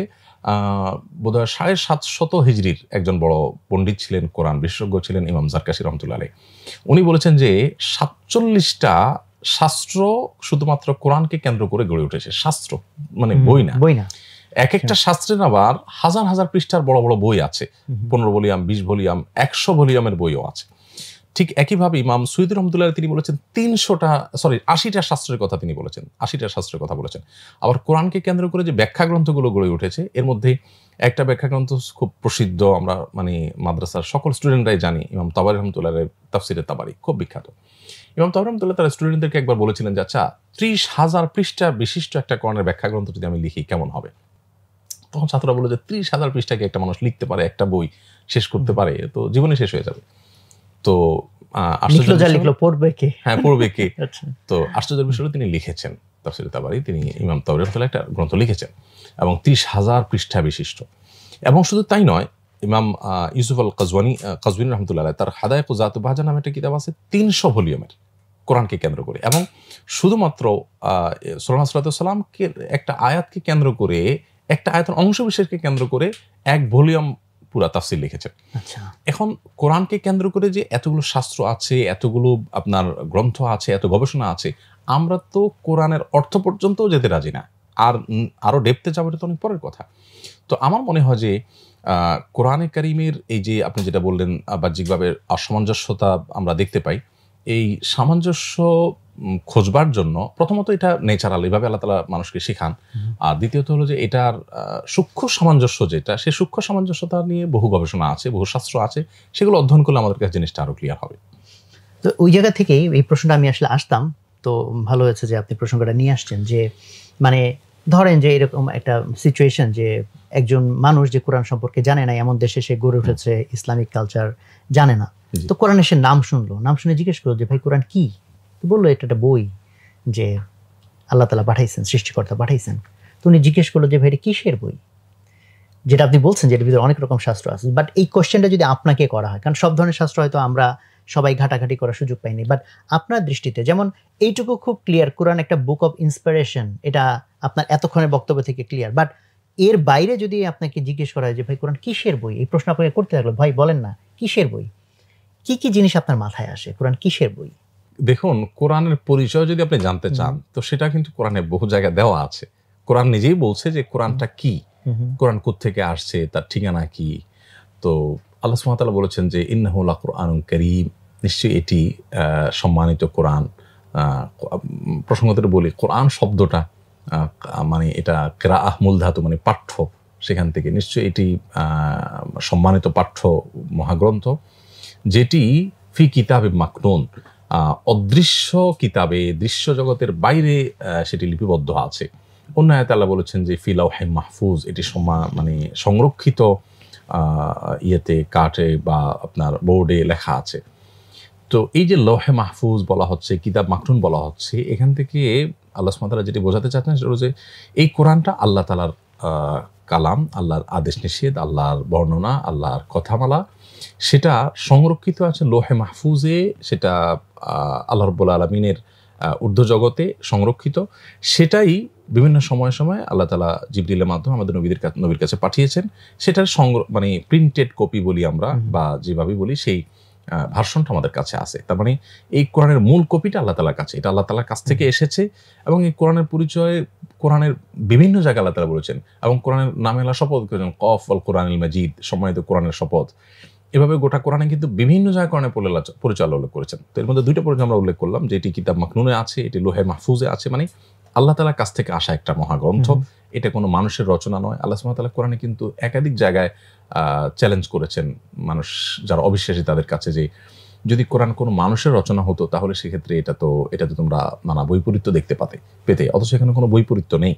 আবার তোমরা যদি এটা নিজেরা যদি এই কোরআনের মতো একটা অনুরূপ সূরা তৈরি করতে পারো, তাহলে বুঝতে পারো এটা মানুষের তৈরি। আমরা বিশেষ করে নাজাশী, রাসূল আকরাম সাল্লাল্লাহু আলাইহি ওয়াসাল্লামের সময়কার শাসক নাজাশীর একটা ঘটনা জানি, যে তিনি যখন নবী করিম সাল্লাল্লাহু আলাইহি ওয়াসাল্লামের নবুয়তের সংবাদ পেলেন, হিজরত করে যখন সাহাবীদের একটা দল মক্কা থেকে তার ইথিওপিয়াতে গেলেন, তখন আবু সুফিয়ানের নেতৃত্বে এবং মক্কার মুশরিকদের নেতৃত্বে যখন রাসূল আকরাম সাল্লাল্লাহু আলাইহি ওয়াসাল্লামের বিপরীতে তাকে কিছু বলা হলো, তখন তিনি বিষয়টাকে একটু ভেরিফাই করার জন্য, তার বিশ্বাস হয়েছে, ইমান এনেছেন, ভেরিফাই করার জন্য কিছু লোক পাঠালেন। সে মানুষগুলো আসার পর নবী করিম সাল্লাল্লাহু আলাইহি ওয়াসাল্লামকে বললেন, আচ্ছা আপনার কাছে যে কোরআন বলছেন, আপনি কোরআন আল্লাহ তাআলার পক্ষ থেকে আসে বলেছেন, জিবরিল এসে নাজিল করে দিয়ে যায়, একটু শোনান আমাদেরকে। ওনারা শুনলেন, শোনার পরে তারা কেঁদে দিলেন, এবং তারা তৎক্ষণাৎ ঈমান আনলেন, এবং তারা বললেন যে এটা কোনো মানুষের বানানো গ্রন্থ হতে পারে না। এই ঘটনার পর আল্লাহ তাআলা আয়াত নাজিল করেছেন যে মানে মহাগ্রন্থ আল কোরআন যদি কেউ সত্যি সত্যানুসন্ধানের দৃষ্টি নিয়ে পড়ে, সে এর কাছে সারেন্ডার করতে বাধ্য। আমি অতি সম্প্রতি একজন বড় গবেষকের কথা জানি, যিনি প্রচণ্ড ইসলাম এবং মুসলমান বিদ্বেষী ছিলেন। আমার মনে আছে 2010-11 সনের দিকে আমি সোশ্যাল মিডিয়াতে, ফেসবুকে তার বিভিন্ন মানে মুসলিম বিদ্বেষী কর্মকাণ্ডের বিরুদ্ধে আমি লেখালেখি করেছি। কদিন আগে, আমার নামটা মনে আসছে না ভদ্রলোকের, কদিন আগে আমার অফিসে এক ভদ্রলোক এসে বললেন যে আচ্ছা এই লোকটার বক্তব্য শুনুন তো, এই লোকটা দেখেন তো, বলে যে যদি কেউ ভালো মুসলিম হতে চায়, সে যদি ইসলামটাকে আসলে ফিল বা অনুভব করতে চায় বা ভেতরে ধারণ করতে চায়, তাহলে তাকে কোরআন পড়তে এবং সিরাত পড়তে হবে। এই লোকটাকে দেখেন, আমি দেখি চেহারাটা খুব ফেসটা খুব পরিচিত মনে হচ্ছে। তখন বললাম যে আরে এই লোক তো মানে চিহ্নিত ফ্রান্সের ইসলাম বিদ্বেষী। বলে হ্যাঁ তাই ছিল, কিন্তু লোকটা ইসলাম গ্রহণ করেছেন এবং তিনি কোরআনের গবেষণা পড়তে পড়তেই কোরআন থেকে হেদায়েত পেয়েছেন। আপনি দেখবেন যে ওমর রাদিয়াল্লাহু তাআলার একই ঘটনা, যে কোরআন পড়তে কোরআন শুনেই কিন্তু হেদায়েত পেয়েছেন। তোফাইল ইবনে আমর আদ-দৌসী রাদিয়াল্লাহু তাআলা আনহু ইয়ামানের খুব নামকরা কবি ছিলেন। উনি যখন মক্কা আসলেন, ওনার বন্ধুরা বললেন যে দোস্ত এখানে তুমি আছো ভালো কথা, মুহাম্মদ সে আল্লাহর কাছ থেকে কি কোরআন নিয়ে আসছে, সে বলে আল্লাহর কাছ থেকে আসছে, জিবরিল দিয়ে যায়, আমরা তাকে বিশ্বাস করি না, কিন্তু তুমি কিন্তু ইন্টারেস্টিং বিষয় হলো তার এটা শুনলে কিন্তু মানুষ ইন্সপায়ার্ড হয়ে যায়। মানে কেউ যদি নির্মমভাবে আপনার সত্য সন্ধানের দৃষ্টি নিয়ে এসে পড়ে শুনে, তো সে কিন্তু প্রভাবিত হয় এবং তার প্রতি ঈমান নিয়ে আসে। তো বাবার ধর্ম ছেড়ে তুমি তার প্রতি অনুসারী হয়ে যাবে, এটা আমরা চাই না। সো তুমি একটু কানটান বন্ধ করে তওয়াফ সাই এগুলো করবা মক্কায়। তখন ওমরা করতে আসছে দূর থেকে, বন্ধুদের পরামর্শ অনুযায়ী উনি কানে তুলা যাতে কিছু দিয়ে পুরা তওয়াফ সাই শেষ করলেন। এরপর হঠাৎ মনে হলো যে আমি এত বড় সাহিত্যিক বুদ্ধিজীবী মানুষ, আমাকে একটা মানুষ কিছু বলবে আর এটা শুনে আমি তার মন্ত্রমুগ্ধ হয়ে যাবো, এটা কিভাবে সম্ভব? উনি সেগুলো খুলে ফেললেন। খুলে ফেলে একটু স্বাভাবিকভাবে উনি চলাফেরা করলেন। এর মধ্যে তার কানে ভেসে আসলো কোরআন কারীমের আয়াত। তারপর তিনি ব্যাকুল হয়ে গেলেন যে আমি একটু লোকটার সাথে দেখা করতে চাই যার কাছে এটা আসছে। তখন আলী রাদিয়াল্লাহু সাথে নিয়ে গেলেন এবং তার প্রতি ঈমান আনলেন। ঈমান এনে তিনি ইয়ামানে ফেরত গেলেন। ফেরত যেয়ে তিনি ইয়ামানে সর্বপ্রথম ইসলাম প্রবেশ করে এভাবে। তো কোরআনের মিরাকলটা আমরা দেখি যে কোরআন এভাবে মানুষকে আপনার প্রত্যেকটা মানুষের ভিতরে পরিবর্তন আনে এবং এমন পরিবর্তন আনে যে ভেতর থেকে তাকে পরিবর্তন আনে। আজও আমরা মুসলমানরা যে যতটুকু ইসলাম থেকে দূরে সরে আছি, আমি মনে করি যে কোরআন থেকে আমাদের ততটা দূরে থাকার কারণে আমরা কোরআনকে যে যতটা অনুভব করতে পারবো, যতটা ধারণ করতে পারবো, আমাদের ইসলামটা ততটা সুন্দর হবে, ইসলামের প্রতি আমরা ততটা অগ্রসর হতে পারবো ইনশাআল্লাহ তাআলা। এটা সেই সাথে কোরআনে তো আসলে অনেক ধরনের বিষয়বস্তু, যেটা আমি জিজ্ঞেস করছিলাম যে কোরআন কিসের বই। যেমন আল্লাহ তাআলা কোরআনকে শিফা হিসেবে বলেছেন, বা এটার মধ্যে বিজ্ঞান আছে, এটার মধ্যে হয়তো গণিত আছে। সো সেই হিসেবে দেখলেই আপনার কাছে এইটা যদি আপনি বলেন তাহলে আমি বলবো সূরা আনআমের 59 নম্বর আয়াতের কথা। আল্লাহ বলেছেন ওয়ালা রাতবিন ওয়ালা ইয়াবিসিন লা ফি কিতাবিন মুবিন। কোনো আর্দ্র কোনো শুষ্ক এমন কিছু নাই যেটা কোরআনে নাই। ইন্টারেস্টিং বিষয় যে এমন কিছু নাই যেটা কোরআনে নাই। কিন্তু অনেকে বলতে পারে যে ভাই 5 ওয়াক্ত নামাজ ঠিক 5 এইভাবে উল্লেখ নাই, বা নামাজ আমি কিভাবে পড়বো সেটা উল্লেখ নাই, তাহলে সব আছে, এটার ব্যাখ্যা কি? সবই আছে। যেমন 5-এর কথা তো এক আয়াতে আল্লাহ তাআলা 5 টাইম নামাজের কথা ইঙ্গিত করেছেন, এরকম বহু জায়গা আছে, 1-2 জায়গা না। তোমরা আল্লাহ তাআলা তাসবিহতে রত থাকো সকাল সন্ধ্যায়, দিনের শুরুতে শেষাংশে, এরকম বিভিন্নভাবে আল্লাহ সুবহানাহু ওয়া তাআলা 5 ওয়াক্ত সালাতের কথা বলেছেন। এখন একটা মহাগ্রন্থ মানব জাতির সকল বিষয়ের আলোচনা সেখানে থাকবে, আর আপনি চাইবেন যে আমাকে প্রতিটা বিষয় আলাদা আলাদা করে পাঠ করে বলে দিবে, কিভাবে সম্ভব? তাহলে এটা মানুষের এই বই আর আল্লাহর মহাগ্রন্থের মধ্যে পার্থক্য কোথায়?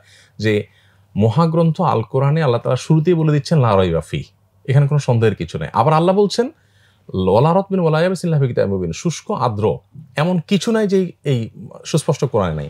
5 ওয়াক্ত সালাত কিভাবে পড়বো? আপনি বলছেন কোরআনে নাই, আমি তো বলছি আছে। কিভাবে আসে? আল্লাহ সুবহানাহু ওয়া তাআলা বলেছেন যে তোমরা রাসূলকে আল্লাহ তাআলা বলছেন যে আমি তোমার প্রতি কোরআন জিকির নাজিল করেছি লিতুবাইয়িনা লাহুম, যাতে তুমি এটা মানুষকে ব্যাখ্যা করে দাও। এখন আল্লাহ তাআলা রাসূলকে বলেছেন রুকু করো, সিজদা করো, নামাজ পড়ো। ওনাকে আল্লাহ তাআলা ব্যাখ্যা করার নির্দেশ দিয়েছেন এবং তাকে ব্যাখ্যাও তার কাছে নাজিল করে তাকে ব্যাখ্যা করতে দিয়েছেন। তাহলে আমি কোরআনে নামাজের নির্দেশ পেয়েছি, বাট কিভাবে পড়বো সে নির্দেশ পাই নাই, এ কথা তো সঠিক না। কারণ কিভাবে পড়বো সে পদ্ধতিও তো আল্লাহ বলে দিয়েছেন যে এই রুটে যাও, রাসূলকে অনুসরণ করো। তাহলে রাসূলকে অনুসরণ করার রুট আল্লাহ তাআলা কিন্তু দেখাই দিয়েছেন। এখন আমি যদি বলি যে না আমি তাহলে নামাজের পদ্ধতিটা তো কোথা থেকে পাবো, তো আমি বলবো যে এই যে আল্লাহ বলেছেন যে রাসূলকে দেওয়া হয়েছে তাকে অনুসরণ করো, ফলো করো, তাহলে সেখান থেকে তো আমি পদ্ধতি পাচ্ছি। তাহলে কোরআনকে আসলে আপনি ওই অ্যাঙ্গেল থেকে যদি বলেন যে কোরআন কিসের কিতাব, তো আসলে বলতে আমাদের দিন শেষ হবে, রাত শেষ হবে, আমরা বলে শেষ করতে পারবো না। বিশেষ করে আল্লাহ সুবহানাহু ওয়া তাআলা কোরআনে তথ্য ইনফরমেশন দিয়েছেন, শুধু ইতিহাস না। আপনি সূরা নাহলের 8 নম্বর আয়াত যদি দেখেন, আল্লাহ তাআলা বলেছেন ওয়াল খায়লা ওয়াল বিগালা ওয়াল হামিরা লিতারকাবুহা ওয়া জিনা, গাদা খচ্চর এই জাতীয় যে প্রাণীগুলো আছে এগুলো তোমরা বাহন হিসাবে গ্রহণ করো এবং তোমাদের শোভারও কারণ। কিন্তু এই যে বাহন হিসাবে তোমরা গ্রহণ করছো, আল্লাহ আয়াতের শেষাংশে বলছেন যে ওয়ায়াখলুকু মা লা তা'লামুন, এবং আল্লাহ তাআলা এমন অনেক বাহন সৃষ্টি করবেন যা তোমরা জানো না। এখন ধরেন আমি যদি আপনাকে বলি চলেন আমরা একটু 1400 বছর আগে একটু যাই। 1400 বছর আগে গিয়ে যদি আমরা সেই সমাজে দাঁড়িয়ে একটু চিন্তা করার চেষ্টা করি যে গাধা, খচ্চর, ওট, আর কি হতে পারে, তখনকার মানুষের চিন্তায় হয়তো আসবে যে ঠিক আছে এই ওটের মতোই আরেকটা প্রাণী হয়তো হবে। সে আরো জোরে ছুটতে পারে, আর জোরে ছুটতে পারে, এরকম কিছু। ধরেন আমরা আজকে যে সমস্ত বাহন দেখছি, ধরেন জাহাজের কথা বলি বা উড়োজাহাজের কথা বলি, এগুলো কথা থেকে তখনকার মানুষের স্মৃতিতেও আসছে। কিন্তু আল্লাহ বলেছেন তোমরা জানো না এমন অনেক বাহন সৃষ্টি হবে। এখানে কিন্তু আজকে আমরা যে সমস্ত বাহনগুলো দেখতে পাচ্ছি এগুলোর সাথে যদি আয়াতের সাথে মিলাই তাহলে মনে হবে একেবারে জলজান্ত, মনে হচ্ছে যে এখনকার কথাই তখন বলা হয়েছে মনে হয়। মানে 1400 বছর আগে চিন্তা করলে একরকম, আমি এখন চিন্তা করলে মনে হবে যে একটা মানে আল্লাহ তাআলার একটা আয়াতের অংশ বিশেষ সেটা 1400 বছর পরে মনে হচ্ছে এখনকার জন্য শাশ্বত একেবারে। এইভাবে আপনি পুরো কোরআনে যদি আপনি বলেন যে কিসের গ্রন্থ, তো আমি বলবো যে কিসের না। কিসের গ্রন্থ এই প্রশ্নটা না করে বলতে হবে কোরআনে নাই কি, সেটা মনে হয় বেশি প্রাসঙ্গিক হবে। আপনি দেখেন এই কোরআনে আল্লাহ রাব্বুল আলামিন আমাদেরকে কোরআন পাঠের মাধ্যমে আমাদের স্পিরিচুয়ালি আল্লাহ তাআলা হিলিং সিস্টেম রেখেছেন কোরআন পাঠের মধ্যে। আল্লাহ বলেছেন আমি কোরআন নাজিল করেছি তোমাদের জন্য শেফা স্বরূপ। দেখুন এক জায়গায় আল্লাহ বলেছেন কোরআন তোমাদেরকে গাইড করবে, পথ দেখাবে, কোন পথে তোমার যাওয়া উচিত, কোন পথে তোমার যাওয়া উচিত না, কোন পথের শেষ পরিণাম কি। আবার আল্লাহ তাআলা এখানে এসে বলছেন যে আমি তোমাদের প্রতি আয়াত নাজিল করেছি, কোরআন নাজিল করেছি যেটাতে শিফা রয়েছে তোমার জন্য, আরোগ্য লাভের মাধ্যম রয়েছে। এখন আমরা অসুস্থ হলে ওষুধ খাবো, এটাই তো স্বাভাবিক। নবী সাল্লাল্লাহু আলাইহি ওয়াসাল্লাম ওষুধ সেবন করেছেন, সেবন করতে উৎসাহিত করেছেন, কিন্তু এর বাইরেও আরোগ্য লাভের একটা উপায় কোরআনে আছে। সেটা কি? তো এইটা মূলত রুকিয়া শারঈয়াহ, একটা আলাদা শাস্ত্র। এটা কোরআনকে কেন্দ্র করে কিন্তু আলাদা একটা শাস্ত্র গড়ে উঠেছে, রুকিয়া শারঈয়াহ বা আপনার কোরআন কেন্দ্রিক, কোরআন আয়াত কেন্দ্রিক ঝাড়ফুঁক। আমরা এখানে দেখি যে রুকিয়া শারঈয়াতে কোরআন কারীমের শেষ দুটি সূরা, সূরা ফালাক এবং সূরা নাস, নবী সাল্লাল্লাহু আলাইহি ওয়াসাল্লাম যখন জাদুগ্রস্ত হলেন, তাকে ব্ল্যাক ম্যাজিক করা হলো এবং কে করলেন তার নামও আল্লাহ তাআলা জানিয়ে দিলেন। লাবিদ ইবনে আসম লোকটার নাম, ইহুদি ছিলেন। তখন এই দুটি সূরা আল্লাহ তাআলা নাজিল করে ওনাকে আরোগ্য লাভের জন্য উপায় বাতলে দিলেন এবং তিনি আরোগ্য লাভ করলেন। তো কোরআন থেকে আমরা দেখি যে এই স্পিরিচুয়ালি আরোগ্য লাভের সুযোগ আছে। এখানে অবশ্য প্রশ্ন আসার সুযোগ আছে যে মানে কোরআন তেলাওয়াত করবে আর একটা মানুষ সুস্থ হয়ে যাবে, কিভাবে সম্ভব? মানে তথ্য প্রযুক্তি বিজ্ঞানের এই সময়ে এসে যদি এই কথা বলে, তো সেক্ষেত্রে আমাদের অনেকের কাছে জিনিসটা হাস্যকর মনে হবে। যাই হোক, আমি আমার পার্সোনাল এক্সপিরিয়েন্সের কথা বলতে চাই যে আমি ব্যক্তিগতভাবে কোরআন কারীমের আয়াত দিয়ে শিফা গ্রহণ করার চেষ্টা করেছি একাধিকবার। আমি মিরাকল, আপনি যেটা বললেন যে এই যে সে জাস্ট উচ্চারণ করবে আর কিভাবে সেভাবে, আমার তো মনে হয় বর্তমান জামানা এটা বোঝা খুব সহজ, আরো সহজ। এখন ভয়েস কমান্ডে সব চলে না। আমি এখন তো গাড়ি, চায়না গাড়ি আমাদের দেশে চলে আসছে। আমি কালকে শুনলাম যে এক ভাই আমাদের পরিচিত এই গাড়ি কিনেছেন অলরেডি, বললেন যে এই গাড়িতে এখন ভয়েস কমান্ড দিয়ে চলে, যে এসি বাড়াই দাও, কমাই দাও। হ্যাঁ, তো 500 বছর আগে যদি বলতো যে ভাই বলবো আর আমি চলে যাব, তখন মানুষের কাছে এটা কতটা অবিশ্বাস্য হতো। দেখুন কোরআন বলেছে যে মানুষের আমল মাপা হবে। আপনার 1400 বছর আগে যখন কোরআন নাজিল হয়েছে তখন যদি মানুষকে বলা হতো যে মানুষের জ্বর মাপা যায়, বাতাসের গতি মাপা যায়, তখন মানুষ বলতো যে বোধহয় চাপাবাজি করছে বা মানে মাথা খারাপ হয়ে গেছে। এখন আমরা অনেক কিছুর মানুষ মাপতে শিখছি আমরা।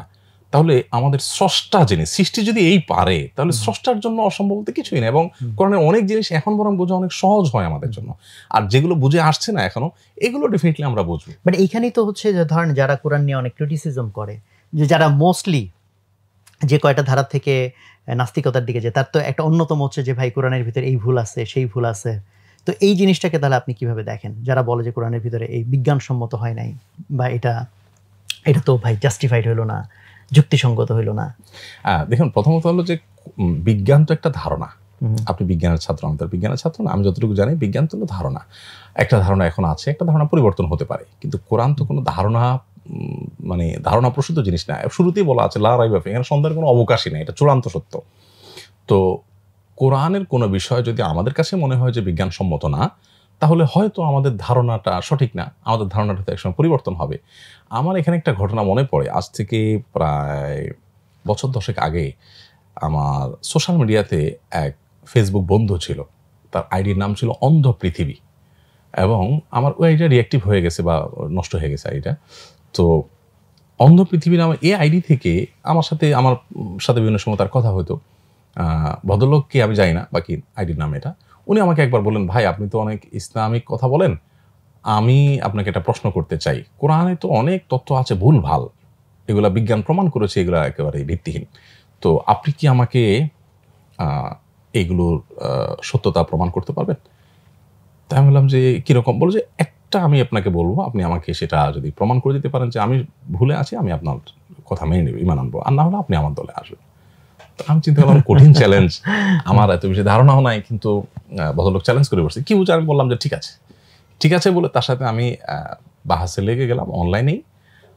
তখন উনি আমাকে বললেন, দেখেন কোরআনে আছে আল্লাহ সুবহানাহু ওয়া তাআলা কোরআনে আছে একটা আয়াত যে আল্লাহ বীর্য সম্পর্কে আল্লাহ সুবহানাহু ওয়া তাআলা বলেছেন সূরা বুরুজের মধ্যে, সূরা তারিকের মধ্যে, ইয়াখরুজু মিন বাইনিস সুলবি ওয়াত তারাইব, যে বীর্য এটা আসে হলো মেরুদণ্ড এবং পাঁজরের হাড়ের মধ্য থেকে।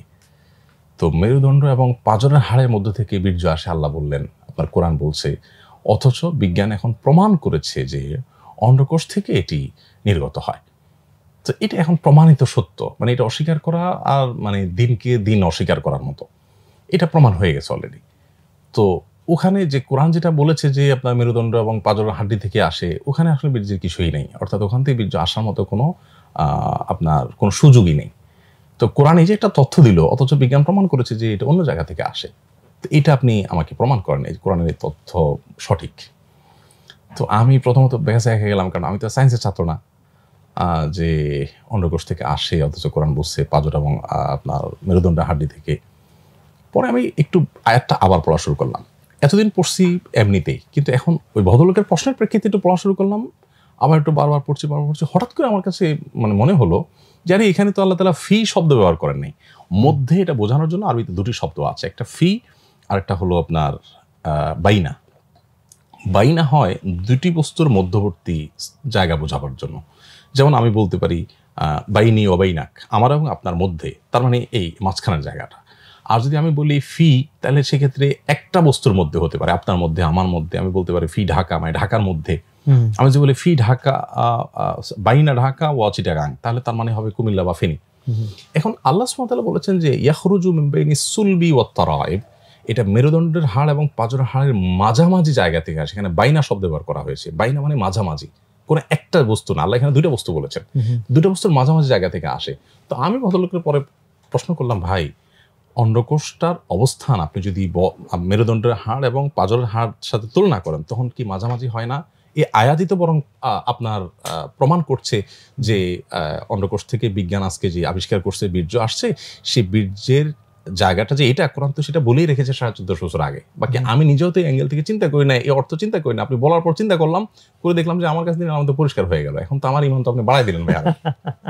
আমি বললাম আপনার দলে যাবো কি, উল্টা বরং আমার ইমান তো আরো বাড়াই দিলেন আপনি। এরপরে সব অত লোক মানে স্কিপ করে চলে গেলেন, আর কোনো জবাব তিনি দিলেন না। তো এটা তো আমার মতো একটা ক্ষুদ্র মানুষের চিন্তা। একটা আয়াত থেকে আমি দেখেছি একটা আয়াতকে একাধিকবার পড়ার পর একাধিক রকমের মানে দিক আমার কাছে উন্মোচিত হয়েছে।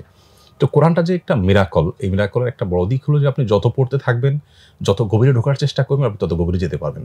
নবী করিম সাল্লাল্লাহু আলাইহি ওয়াসাল্লাম একটা হাদিস আছে, সেটা হলো যে লিকুল্লি মিনহা যহরুন ওয়া বাতনুন। এই যে কোরআন আল্লাহ তাআলা নাজিল করেছেন, এর প্রত্যেকটার একটা বাহ্যিক লেয়ার আছে, একটা অন্তর্নিহিত লেয়ার আছে। আমরা কিন্তু বাহ্যিক লেয়ারেও যেতে পারি না ম্যাক্সিমাম মানুষ। আমরা যেটা অন্তর্নিহিত লেয়ারে যেতে পারতাম, তাহলে সেক্ষেত্রে আমাদের এই কোরআনের অনেক সুপ্ত রহস্য আমরা কিন্তু আবিষ্কার করতে পারতাম না। আমার যেমন একসময় মনে হইতো যে যেমন আল্লাহ তাআলা যখন বলছেন যে কোরআনের ভিতরে সব আছে, তো আমার কাছে মনে হয়েছে এটাও তো হইতে পারে যে একটা তো আল্লাহ রাসূল সাল্লাল্লাহু আলাইহি সাল্লামের লাইফ থেকে আমরা ডিরেক্টলি শিখবই, আবার আরেকটা পর্যায়ে হতে পারে যে আমরা ওই অন্তর্নিহিত লেভেলে যদি আল্লাহ তাআলা কাউকে ঢোকার সক্ষমতা দেন, হয়তো ডিরেক্টলি এখানেও হয়তো আছে, যেটা দেখে হয়তো আমাদের ঈমান আরো বেড়ে যাবে, সেটা হইতে পারে। এরকম অনেক জিনিস কিন্তু আছে যে অন্তর্নিহিত দিকগুলো যখন আসবে, তখন মনে হবে এটা কোনো মানুষের রচনা যে নয় বলা হচ্ছে বারবার, সুপ্রমাণিত হবে। হ্যাঁ, সুপ্রমাণিত হবে যে মানুষের রচনা নয় কিভাবে, মানে কেন মানুষের রচনা না। আপনি শুধু কোরআনের একটা দিক হলো নিকাতুল কোরআন বা কোরআনের সূক্ষ্মতা, কোরআনের শব্দ চয়নের ব্যাপার স্যাপার, তারপরে সংকেত, কোরআনের যে সংখ্যা তত্ত্ব, এই যে এক একটা সাবজেক্ট আছে, শুধু কোরআনের সংখ্যা তত্ত্ব নিয়ে যত গবেষণা পৃথিবীতে হয়েছে এবং সেগুলোতে যে মিরাকল আছে, আমরা সাধারণ মুসলমান, এটা আমার জন্য খুবই ছিল। আমি কোরআনের সংখ্যার দিকটা আমাকে খুব ফ্যাসিনেট করছিল। যাই হোক, সরি বলেন। আচ্ছা, আমি যেটা বলতে চাইছিলাম যে সূক্ষ্মতা কোরআনের, এটা বোঝার জন্য আপনার আমি শুধু একটা উপমা দিতে চাই। সংখ্যা বিষয়ে আমার খুব বেশি ধারণা নেই, বরং ওইটা আমি আপনার কাছ থেকে জানার চেষ্টা করব। আল্লাহ সুবহানাহু ওয়া তাআলা কোরআনে কারিমে কারোর স্ত্রী এটা বোঝাবার জন্য কোরআনে কারিমে মোট 3 ধরনের শব্দ ব্যবহার করেছেন। কোথাও বলেছেন ইমরাহ, মানে তার নারী, তার মহিলা, তার সঙ্গিনী, তার নারী। আবার কোথাও বলেছেন সাহেবা, মানে সঙ্গিনী। আবার কোথাও বলেছেন জাওজা, মানে স্ত্রী। তো তো 3টা শব্দ ব্যবহার করেছেন। এখন কি এগুলো কি র্যান্ডমলি চলে আসছে, নাকি এগুলোর আলাদা কোনো তাৎপর্য আছে যে কোথায় কোথায় কোনটা প্রয়োগ করেছেন? এটা নিয়ে গবেষণা হয়েছে, এবং এই গবেষণার ফলাফল হলো যে যেখানে যেটা প্রযোজ্য সেটা করে। কিভাবে হয়েছে? যেমন আল্লাহ সুবহানাহু ওয়া তাআলা কোরআনে কারিমে বলেছেন ইমরাআতু নূহ, ইমরাআতু লূত, লূতের স্ত্রী নূহের স্ত্রী। আরেক জায়গায় বলেছেন, ওটা আরো ইন্টারেস্টিং, এটা আগে শেষ করি। নূহের স্ত্রী,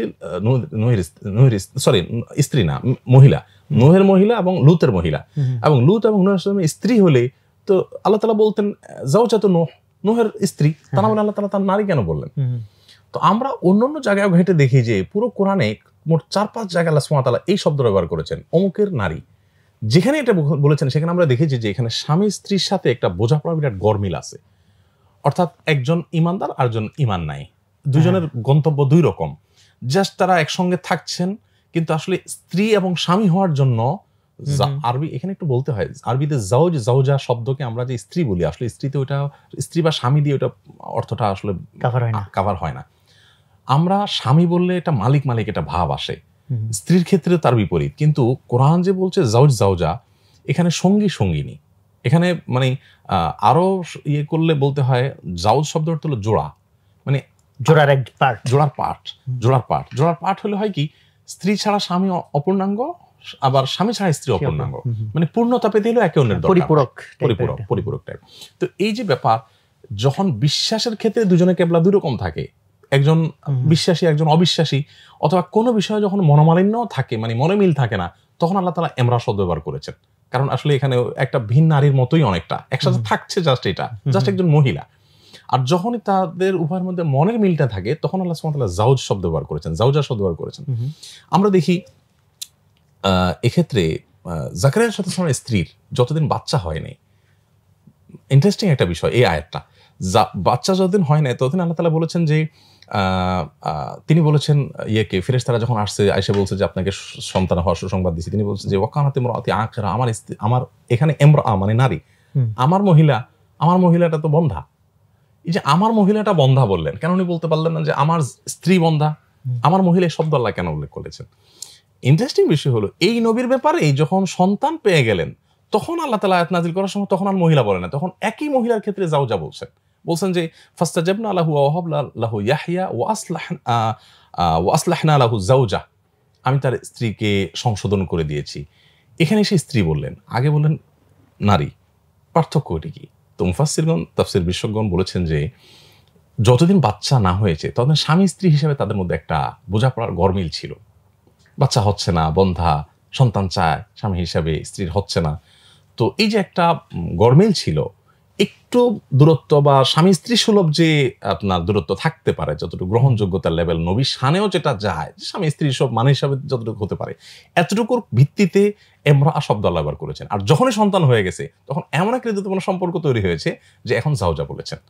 এখানে আবার কেউ এই প্রশংসা না টেনে আনে যে তাহলে কি সন্তান না হলে কি স্ত্রীকে দোষারোপ করা যাবে কিনা। তিনি দোষারোপ করেছেন এটা কিন্তু প্রমাণিত না, এটা জাস্ট একটা ধারণা। দোষারোপ করেছেন সেটাও ধারণা কেউ করছে না, বলছে যে এটা নিয়ে স্বামী স্ত্রীর মধ্যে একটা কি বলে এটাকে, চাওয়া পাওয়ার ব্যাপার নিয়ে একটু দুঃখবোধ, একটা দুঃখবোধ, একটা শিথিল সম্পর্কের কথা বলতে পারে, যে সম্পর্কের মধ্যে একটা শৈথিল্য থাকে স্বাভাবিক। কিন্তু যখনই সন্তানটা হয়ে যায়, এটা কিন্তু একটা বাস্তবতা যে বিয়ের পর সন্তান হওয়ার আগ পর্যন্ত স্বামী স্ত্রীর মধ্যে এক ধরনের শিথিল ভাব থাকে, সন্তান হয়ে গেলে সেটা তাদের উভয়ের সম্পর্ক প্রগাঢ় করে দেয়। এখন প্রগাঢ় হওয়ার পর আল্লাহ তাআলা বলছেন জাওজা, আর ওখানে বলছেন ইমরা। আবার আখিরাতে যখন স্বামীর সাথে কোনো স্ত্রীর দেখা হবে, যখন দুজনের দুই রকম আমল হবে, তখন তাদের ক্ষেত্রে আল্লাহ বলেছেন সাহেবা, সঙ্গিনী। কারণ হলো সেখানে কোনো দিক থেকে কোনো মিল থাকবে না, একে অন্যকে দেখলে পালাবে। আল্লাহ বলেছেন ইয়াউমা ইয়াফিরুল মিন আখিহি ওয়া উম্মিহি ওয়া আবি ওয়া সাহবাতি ওয়া বানি, সেদিন মানুষ তার ভাই থেকে, বাবা থেকে পালাবে, সঙ্গিনী থেকে পালাবে। এখানে আল্লাহ তাআলা ইমরাও বলেন নাই, জাওজাও বলেন নাই। তো এই যে সঙ্গিনী বললেন, তার মানে ওখানে আসলে সম্পর্কটা তো স্বামী স্ত্রীর সম্পর্ক থাকছে না। আবার এদিকে মনের মিল আর অন্য কোনো মিলের প্রশ্নই নাই, প্রত্যেকে যার যার যান বাঁচানোর জন্য পাগল পড়া থাকবে। মানে কেমন যেন কোনো জাস্ট সঙ্গে ছিল কোনো কালে, ব্যাপারটা এরকম না। তার ঘরে আছেন, মনের অমিল আছে, না মনের মিল আছে, কোনোটাই না। এই জন্য আল্লাহ তাআলা এখানে সাহেব ব্যবহার করেছেন। এই বিষয় নিয়ে যদি আমাদের দর্শকদের কারো জানার আগ্রহ থাকে, আমি আপনার মাধ্যমে জানাতে চাই, মুহাম্মদ মুতাওয়াল্লিয়া শারাবি নামে খুব এই রিসেন্ট আপনার সমকালীন সময়ের একজন বড় মনীষী ছিলেন। উনি ইজিপশিয়ান। ওনার লেকচারগুলো ইউটিউবে প্রচুর পাওয়া যায়, আমি মাঝে মধ্যে দেখি, বিশেষ করে টুইটারে ওনার আইডি আমি ফলো করি, ওনার আইডি যারা চালায় ওনার ইয়েগুলো দেয় আর কি। উনি এই কোরআনের নেকাতটা বের করেন এবং এমন এমন নেকাত বের করেন, এটাকে নেকাত বলে, মানে কোরআনের সূক্ষ্মাতি সূক্ষ্ম বিষয়গুলো, অন্তর্নিহিত যে লেভেলটা সেটা নিয়ে আলোচনা করেন। তো ইমানের মিটার কোথা থেকে কোথায় চলে যায়, যে সংখ্যাতত্ত্ব নিয়ে আপনি বলছেন, আমার সেটা জানার আগ্রহ আছে, বরং উল্টো সংখ্যাতত্ত্ব আমি জানি যে আবজাদি একটা তত্ত্ব আছে, সেটার বাইরে কোরআনে যে সংখ্যা আল্লাহ তাআলা উল্লেখ করেছেন এবং কোন শব্দ কতবার উল্লেখ করেছেন, এর রহস্য কি, অমুক সূরা এতবার কেন আসলো, অমুক নামটা এতবার কেন আসলো, প্রত্যেকটার যে অন্তর্নিহিত ব্যাখ্যা আছে এবং বাস্তবসম্মত ব্যাখ্যা আছে, এটা আমরা অনেকে জানি না। কিন্তু আমি বরং আপনার কাছ থেকে এটা একটু মানে আপনার ইয়েটা একটু জানতে চাই। না এই শত তো অ্যাকচুয়ালি আমি প্রশ্ন করব, সেটা ঠিক আছে, সেটা দর্শকদের জন্য একটা ইয়ের খোরাক হিসেবে থাকুক, রহস্য, বাট খুঁজলে এটা অনলাইনে এই ধরনের জিনিস অনেক অ্যাভেলেবল। সো আমি এরপরে যে জায়গাটা যেতে চাই, এগুলো একটু কাইন্ড অফ একটু কুইক কোয়েশ্চেন, যে পুরো কোরআনে ধরেন আপনার তো ৬,০০০+ আয়াত এবং ১১৪টা সূরা।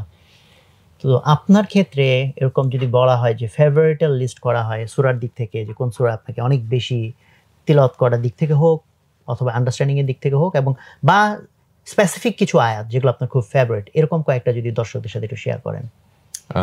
ফেভারিট আয়াতের কথা বললে তো আমি ইন্না মা'আল উসরি ইসরার কথা বলবো, যেটা আমার সবচেয়ে বেশি আমাকে আপনার ইন্সপায়ার করে, যে আমি কষ্টের সাথেই স্বস্তি আছে, সাথেই আছে আল্লাহ সুবহানাহু ওয়া তাআলা বলেছেন।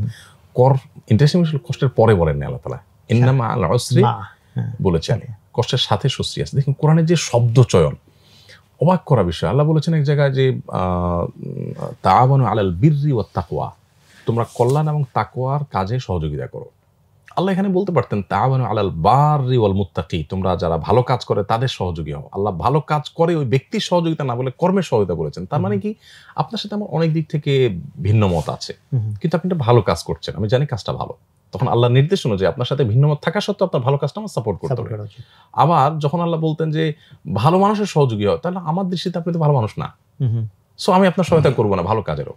তো কোরআনের এই যে আয়াতটা ইন্না মা'আল উসরি ইসরা, যে নিশ্চয় কষ্টের সাথেই স্বস্তি আছে, এটা আমাকে অনেক বেশি ইন্সপায়ার করে। আরেকটা আয়াত আছে যেটা আমাকে অনেক বেশি সতর্ক করে, মানে আমি এই আয়াতটা দ্বারা এত বেশি প্রভাবিত যে আমি যখন এই আয়াতটা চিন্তা করি তখন আমার মানে সংশোধন হতে, আত্মশুদ্ধির জন্য আমাকে অনেক বেশি সাহায্য করে। সেটা হলো আল্লাহ সুবহানাহু ওয়া তাআলা বলেছেন যে ওয়ালাকাদ যারানা লিজাহান্নামা কাসীরাম মিনাল জিন্নি ওয়াল ইনস, নিশ্চয় আমি জিন এবং মানুষদের অনেককে সৃষ্টি করেছি জাহান্নামের জন্য, মানে তাদের সৃষ্টি হয়েছে জাহান্নামে নেওয়ার জন্য। তারা কারা? লাহুম কুলুবুন লা ইয়াফকাহুনা বিহা, তাদের অন্তর আছে কিন্তু সেটা তারা অনুধাবন করতে পারে না। ওয়ালাহুম আ'য়ুনুন লা ইবসিরুনা বিহা, তাদের চোখ আছে কিন্তু সেটা তারা দেখেও না দেখার ভান করে থাকে, শিক্ষা গ্রহণ করে না। ওয়ালাহুম আযানুন লা ইয়াসমাউনা বিহা, তাদের কান আছে কিন্তু শুনেও সেটাকে ধারণ করতে পারে না, মানে না শোনার মতো অবস্থা। এই যে একটা অবস্থা, যে আমি অনবরত আল্লাহর আদেশ শুনছি, নবী সাল্লাল্লাহু আলাইহি ওয়াসাল্লামের সতর্কবাণী শুনছি, নিষেধ শুনছি, আমার আখিরাতের বিষয়ে সতর্ক করা হচ্ছে, এগুলো যদি আমার ভিতরে কোনো পরিবর্তন না আনে, আমাকে যদি কোনো প্রকার মানে ইন্সপায়ার না করে এবং আমার ভিতরে চেঞ্জটা না আনে, আত্মশুদ্ধিটা আমার না হয়, তাহলে আমি কি তাহলে জাহান্নামের জন্য তৈরি হলাম কিনা, এটা একটা আমার জন্য অ্যালার্মিং ব্যাপার কিনা। এই আয়াতটা অনেক বেশি আমাকে নাড়া দেয় এবং এই আয়াতটার কারণে আমি দেখি যে আল্লাহর জন্য অন্তরটা বিগলিত করা অনেক সহজ হয়। অন্তর বিগলিত হওয়া এটার একটা জায়গা, যে অন্তর বিগলিত হলে তো আসলে ভালো লাগার কথা না, অন্তর খুশি থাকলে না ভালো লাগার কথা, অন্তর গলে গেলে এটা কেমন কথা। কিন্তু আল্লাহর কাছে আল্লাহর ভয়ে অন্তর বিগলিত হওয়ার যে তৃপ্তি, সেটা আসলে পৃথিবীর অনেক সুখের সাথে তুলনা করে মানুষ পাবে না। যার কারণে অন্তর বিগলিত হওয়া বলতে আল্লাহর কাছে অবনত হওয়া, আল্লাহর কাছে নিজেকে ছোট করতে পারা, এটা বর্ণাতীত তৃপ্তির জায়গা। এই জায়গাটাতে এই আয়াতটা আমাকে অনেক বেশি ইন্সপায়ার করে। সূরার ক্ষেত্রে আপনি যদি বলেন, তাহলে সেক্ষেত্রে আমার সবচেয়ে ভালো লাগার সূরা ইখলাস। কারণ একে তো হলো দুইজন সাহাবী এই দুই সূরার ভালোবাসার কারণে জান্নাতের সুসংবাদ এবং আল্লাহর ভালোবাসার সুসংবাদ পেয়েছেন। আমরা অনেক সময় যেটা করি, আমরা অনেক আনপাবলিক অবশ্য ছোট হিসেবে ভালোবাসি যে নামাজ শর্টে পড়া যায়। রাইট। একজন সাহাবী ইমামতি করতেন, তো উনি যেই কেরাতি পড়তেন সূরা ফাতিহার সাথে এটা একটু পড়তেন, সূরা ইখলাস। তো সাহাবীরা মুসল্লি যারা ছিলেন ওনারা এসে নবী সাল্লাল্লাহু আলাইহি ওয়াসাল্লাম জিজ্ঞেস করেন, ইয়া রাসূলুল্লাহ, আমরা জানি সূরা ফাতিহাটা প্রত্যেক রাকাতে পড়তে হয় বাধ্যতামূলক, আমরা আমাদের ইমাম সাহেব সাহাবী যে ওনাকে দেখতে পাচ্ছি যে সূরা ফাতিহার পাশাপাশি উনি এই সূরা ইখলাসটাকেও বাধ্যতামূলক বানায় নিয়েছেন আর সাথে অন্য কেরাত পড়েন, এটা তো আপনি করেন না, এটা উনি কেন করেন? তখন নবী করিম সাল্লাল্লাহু আলাইহি ওয়াসাল্লাম জিজ্ঞেস করলেন, হ্যাঁ তাই তো, তুমি এটা কেন করো? তখন উনি বললেন, ইয়া রাসূলুল্লাহ, এই সূরাতে শুধু আল্লাহর কথা বলা আছে, কোরআনের একমাত্র সূরা যে সূরার প্রসঙ্গ হলেন আল্লাহ তাআলা, এখানে অন্য কোনো সাবজেক্ট নাই। প্রথম আয়াত থেকে শেষ আয়াত, কয়েকটা আয়াতের সবগুলোই আল্লাহ পরিচয় তুলে ধরা হয়েছে, আল্লাহর একত্ববাদের কথা বলা হয়েছে। তো এই জন্য আমি সূরাকে অনেক ভালোবাসি, যেমন আল্লাহর আলোচনা এখানে আছে, শুধু অন্য কোনো আলোচনা নেই, এই জন্য আমার এটা খুব ভালো লাগে। তো নবী সাল্লাল্লাহু আলাইহি ওয়াসাল্লাম বলেছেন যে এই সূরার ভালোবাসা তোমাকে জান্নাত নিয়ে যাবে। অন্য হাদিসে আসছে নবী সাল্লাল্লাহু আলাইহি ওয়াসাল্লাম বলেছেন যে এই সূরার ভালোবাসার কারণে আল্লাহ তোমাকে ভালোবাসেন। তো তার জন্য নবী সাল্লাল্লাহু আলাইহি ওয়াসাল্লাম এটা অ্যালাউ করলেন যে ঠিক আছে, সেটা করুক নামাজের মধ্যে, তার জন্য স্পেশাল। তো এই একটা হাদিস যখন জানলাম এবং মেলালাম যে হ্যাঁ, সাহাবী যে কারণে ভালোবেসেছেন এই কারণটা তো আসলেই আছে, তখন এই সূরাটা আমারও ভালো লাগে। আপনি যেমনটি বললেন যে এটা আসলেই সত্য যে আমাদের অনেকের কাছে সূরাটা ভালো লাগে, বাট সেটা হলো নামাজ শর্ট করার জন্য, যে নামাজকে সংক্ষেপ করতে হলো সূরা ইখলাসের বিকল্প নাই। সো সেই জায়গা থেকে আমরা ভালোবাসি, কিন্তু সাহাবীরা ওই জায়গা থেকে ভালোবাসতেন না, তাদের ভালোবাসার ভিন্ন জায়গা ছিল। আর এমনি তেলাওয়াত শোনার যদি বলেন তো আমি সূরা হিজর এটার তেলাওয়াতটা আমার খুব ভালো লাগে। সূরা হিজর এবং সূরা হিজরের তেলাওয়াতটাতে বিশেষ করে আসহাবে হিজরের ঘটনা যেমন আছে, আবার এই ঘটনার যে বর্ণনাটা, এটা আমার কাছে অনেক বেশি একেবারে বেশ এফেক্টিভ মনে হয়, যার কারণে এই সূরার তেলাওয়াতটা আমি খুব বেশি শুনি। আমি যদি বলি যে কোন আয়াত সূরা বেশি শুনি, তবে সূরা হিজরটা বেশি শুনি। আর ব্যক্তিগতভাবে আমার ভালো লাগা সবচেয়ে বেশি কাজ করে যে সূরা ইখলাস। কারণ হলো দিন এবং রাত 24 ঘন্টার ভিতরে সবচেয়ে বেশি সংখ্যকবার পাঠ্য সূরার মধ্যে সূরা ইখলাস অন্যতম। সকাল সন্ধ্যা, 5 ওয়াক্ত নামাজের পর, শোয়ার সময়, বিভিন্ন জায়গায়। আচ্ছা, তিলাওয়াত প্রসঙ্গে একটা প্রশ্ন মাথায় আসলো যে কোরআনের ক্ষেত্রে এটা তো একটা বোধহয় ডিবেটের মতো আমি দেখেছি যে তেলাওয়াত ভার্সেস অর্থ বোঝা। এখানে তো দুই ধরনের গ্রুপ দেখা যায়। এক গ্রুপ যারা তেলাওয়াতটাকেই সবকিছু মনে করে, অর্থ বোঝার খুব বেশি প্রয়োজন মনে করে না, এরকম একটা হয়তো আছে। আবার একটা গ্রুপ আছে যারা হচ্ছে যে অর্থ বোঝাটাকে এত বেশি প্রাধান্য দিচ্ছে যে তেলাওয়াত তাদের কাছে খুব বেশি মুখ্য না। সো এই ক্ষেত্রে আসলে সঠিক দৃষ্টিভঙ্গিটা কি? আমার মনে হয় না এমন কেউ আছেন পৃথিবীতে যিনি মনে করেন যে শুধু তেলাওয়াত করলেই হবে, বোঝার দরকার নেই। এমন কেউ পৃথিবীতে আছে বলে আমার মনে হয় না। তবে এইটা ঠিক যে অর্থ বোঝার গুরুত্বটা কম অনুধাবন করেন এরকম মানুষ পৃথিবীতে অনেক আছে। যেমন আমরা সাধারণ মুসলমানদের কথাই যদি বলি, আপনি শুরুতে কিন্তু বলেছেন পৃথিবীতে সবচেয়ে বেশি পাঠ্য বই এই মহাগ্রন্থ আল্লাহর কালাম। এর চেয়ে বেশি পড়া হয় অন্য কোনো বই এরকম নাই। ধরেন আপনি আমাকে যদি জিজ্ঞেস করেন আপনার জীবনে কতবার পড়ছেন, তো আমি সংখ্যা জীবনে আপনাকে বলতে পারবো না, এত অগণিতবার পড়া হয়েছে। একজন হাফেজ তার জীবনে কতবার পড়ে সেটা সে নিজেও কোনোদিন বলতে পারবে না। তো পৃথিবীতে সবচেয়ে বেশি পড়া হয় যে বইটা সেটা কোরআন, আবার না বুঝে পড়া হয় পৃথিবীতে যে গ্রন্থটা সেটাও কোরআন। তো এই জায়গাতে আমাদের সাধারণ মানুষদের মধ্যে একটা ধারণা আছে যে কোরআন এটা শুধু পড়লেই হয়ে যাবে, এটা আসলে বোঝার এখন কোনো গুরুত্ব নাই। এই ধারণা মোটেই সঠিক না, বা গুরুত্ব কম আছে যারা মনে করেন তার ধারণা মোটেই সঠিক না। কোরআন আল্লাহ তাআলা দিয়েছেন আমাদেরকে সেখান থেকে পথ নির্দেশ গ্রহণ করবার জন্য। আল্লাহ কিন্তু কোরআনে একেবারে শুরুতেই বলেছেন হুদাল লিল মুত্তাকিন, একদম শুরুর দিকে আয়াতে বলেছেন আলিফ লাম মিম যালিকাল কিতাব লা রাইবা ফিহি হুদাল লিল মুত্তাকিন। এই কোরআন কোনো সন্দেহ নাই এইটা কিন্তু মুত্তাকিদেরকে পথ দেখাবে। অন্য জায়গায় হুদাল লিন নাস এসছে, তার মানে মানব জাতিকে পথ দেখাবে। এখন পথ দেখাবে মানে তো সেখানে আল্লাহ তাআলা আমাদের চলার পথ, আমাদের রুট বাতলে দিয়েছেন। তো এখন আমি যদি না বুঝি তো আমাকে কিভাবে সেটা পথ দেখাবে, আমাকে তো বুঝতে হবে। এই জন্য বোঝার গুরুত্ব আছে, এতে কোনো সন্দেহ নেই। কিন্তু কেউ যদি প্রশ্ন করেন যে না বুঝে পড়লে কি লাভ, এটা নিয়ে ডিবেট আছে এবং এটা নিয়ে বেশ বড় সড়ো। এটা শিক্ষিত সমাজে তো এটা এখন বেশি প্রবল যে ভাই বুঝলামই না, তার শুধু বুঝলাম না, তাহলে লাভ কি? মানে আদৌ কি না বুঝে পড়লে কোনো লাভ আছে কিনা? উত্তর হলো অবশ্যই লাভ আছে। কারণ নবী করিম সাল্লাল্লাহু আলাইহি ওয়াসাল্লাম বলেছেন যে কোরআন কারীম যদি কেউ তেলাওয়াত করে তাহলে প্রতিটা অক্ষর তেলাওয়াতের বিনিময়ে তিনি 10টি করে বিনিময় পাবেন আল্লাহর কাছে। তো এই হারে আল্লাহ তাআলা দিতে থাকবেন বিনিময়। এখন এখানে কিন্তু নবী সাল্লাল্লাহু আলাইহি ওয়াসাল্লাম শর্ত দেন নাই যে বুঝে পড়লে এটা পাবে। এখন কেউ বলতে পারবে নবী সাল্লাল্লাহু আলাইহি ওয়াসাল্লাম শর্ত না দিলে কি হয়েছে, এটা ওনার উদ্দেশ্য ছিল, কেউ বলতে পারে। তখন তার বলাটা যে ভুল বা সঠিক নয় তার প্রমাণ হলো আল্লাহ নবী সাল্লাল্লাহু আলাইহি ওয়াসাল্লাম কিন্তু পরে এক্সপ্লেইন করেছেন, ব্যাখ্যা করেছেন যে একটা অক্ষর পড়লে 10টা নেকি পাবে। এর মানে কি? এর মানে ব্যাখ্যা করতে গিয়ে তিনি বলেছেন আলিফ লাম মিম, এখানে আলিফ একটা বর্ণ, লাম একটা বর্ণ, মিম আরেকটা বর্ণ, তিনটা মিলে এক বর্ণ বলছি না, তার মানে 3টা বললে 30টা নেকি পাবে তুমি। এখন প্রশ্ন হলো যারা দাবি করছেন যে কোরআন বুঝে না পড়লে তার কোনোই সওয়াব নাই, কোনোই লাভ নাই, তাদের কাছে প্রশ্ন হলো আলিফ লাম মিমের মিনিং আপনি কি বুঝেন? আপনি নিশ্চয়ই বুঝেন না। নবী সাল্লাল্লাহু আলাইহি ওয়াসাল্লাম কিন্তু ওইটার সওয়াবও পাওয়া যাবে বলেছেন। তার মানে ওইটা তো আমরা কেউ আলিফ লাম মিম কোরআনের এমন যা শব্দগুলোর অন্তর্ভুক্ত, যে শব্দগুলোর মিনিং আল্লাহ ছাড়া কেউ জানেন না, এবং কোরআন এটা আরেকটা আলোচনার জায়গা, এবং এইটা নিয়ে আলাদা শাস্ত্র আছে যে কোরআনের যে সূরা শুরুতে আপনার এই জাতীয় অক্ষরগুলো আছে সেগুলোর আসলে আলাদা কোনো মিনিং আমরা বুঝি না, তাহলে আল্লাহ তাআলা কেন দিলেন, এটা নিয়ে আলাদা একটা শাস্ত্র আছে। আমরা আসলে একটা দুইটা নয়, হাজার হাজার শো করেও কোরআনের ওই বিষয়গুলোকে আমরা ওইভাবে টাচ করতে পারবো না। বাকি আমরা শুধু বোঝার জন্য বলছি যে আলিফ লাম মিম এটার অর্থ আব্দুল ইবনে আব্বাস রাদিয়াল্লাহু তাআলা কোরআন সবচেয়ে বেশি বুঝছেন কে পৃথিবীতে, যদি আপনি প্রশ্ন করেন উত্তর হবে আব্দুল ইবনে আব্বাস রাদিয়াল্লাহু তাআলা, কারণ নবী সাল্লাল্লাহু আলাইহি ওয়াসাল্লাম তার জন্য দোয়া করেছেন আল্লাহুম্মা আল্লিমহুল কিতাব, আল্লাহ এই কোরআনের জ্ঞান তাকে দিও। এজন্য পৃথিবীর ইতিহাসে যত কোরআন বিশ্লেষক আসবেন সবাইকে দিন শেষে রেফারেন্স টানতে হয় এই বিষয়ে আব্দুল ইবনে আব্বাস কি বলেছেন, ওইটাই সর্বাগ্রে উঠে আসে। তো সে আব্দুল ইবনে আব্বাস পর্যন্ত এর ব্যাখ্যার তার বক্তব্য হলো আল্লাহু আ'লামু বিমুরাদিহি বিযালিক, মানে আলিফ লাম মিম বলতে কি বোঝাতে চেয়েছেন এটা আল্লাহ তাআলা ভালো জানেন। প্রশ্ন উঠতে পারে যে আল্লাহই ভালো জানেন, তাহলে আমাদেরকে আল্লাহ দিলেন কেন?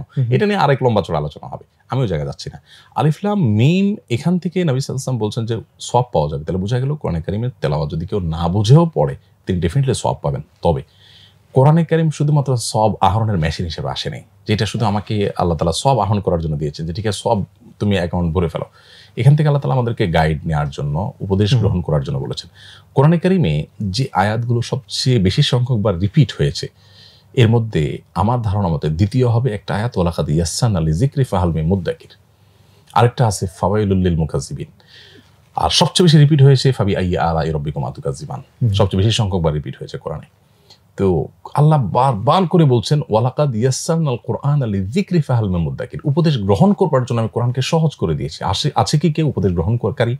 তার মানে আল্লাহ সুবহানাহু ওয়া তাআলা বলছেন এটা বোঝার জন্য কেউ যদি চেষ্টা করে তো তার জন্য খুব মহাকঠিন কিছু না, চেষ্টা করলে আল্লাহ তাআলা তাকে বোঝার তৌফিক দিবেন। এবং আপনি অবাক হবেন, আমি সাধারণ শিক্ষিত মানুষদের মধ্যে এরকম বহু মানুষ দেখেছি যারা খুব অল্প সময়ের মধ্যে কোরআনিক আরবিককে রপ্ত করে ফেলেছেন এবং এটার মাস্টার হয়ে গেছেন। এবং আমার মাঝে মাঝে অবাক লাগে যে কোনো কোনো ক্ষেত্রে আমার চাইতে ভালো ধারণা রাখেন, অথচ ওনার একাডেমিক কোনো পড়াশোনা নাই এবং এটার পিছনে যে তিনি অনেক বহুকাল পরিশ্রম করেছেন তাও না, কিন্তু আল্লাহ তাআলা এই পর্যায়ে তাকে নিয়ে গেছেন। তার মানে কোরআনে আল্লাহ বলেছেন ওয়াল্লাযীনা জাহাদু ফীনা লানাহদিয়ান্নাহুম সুবুলানা, কেউ যদি আমার পথে আসতে চায়, কোরআন বুঝতে চায়, কোরআনের সান্নিধ্যে আসতে চায়, কোরআনের গভীরে ঢুকতে চায়, আল্লাহর হেদায়েতের পথে আসতে চায়, আল্লাহ বলেছেন লানাহদিয়ান্নাহুম সুবুলানা। আরবি গ্রামারে একটা শব্দকে গুরুত্ব বোঝাবার জন্য যতগুলো অব্যয় ব্যবহার করা যায়, তিনটা অব্যয়, তিনটা এখানে আছে। লানাহদিয়ান্নাহুম মানে লাম একটা অব্যয়, এটা দিয়ে গুরুত্ব বোঝায়, নুন একটা অব্যয়, এটা দিয়ে গুরুত্ব বোঝায়, নুনের উপর আবার ডাবল নুন তাস দিলে নুন আরেকটা গুরুত্ব বোঝায়।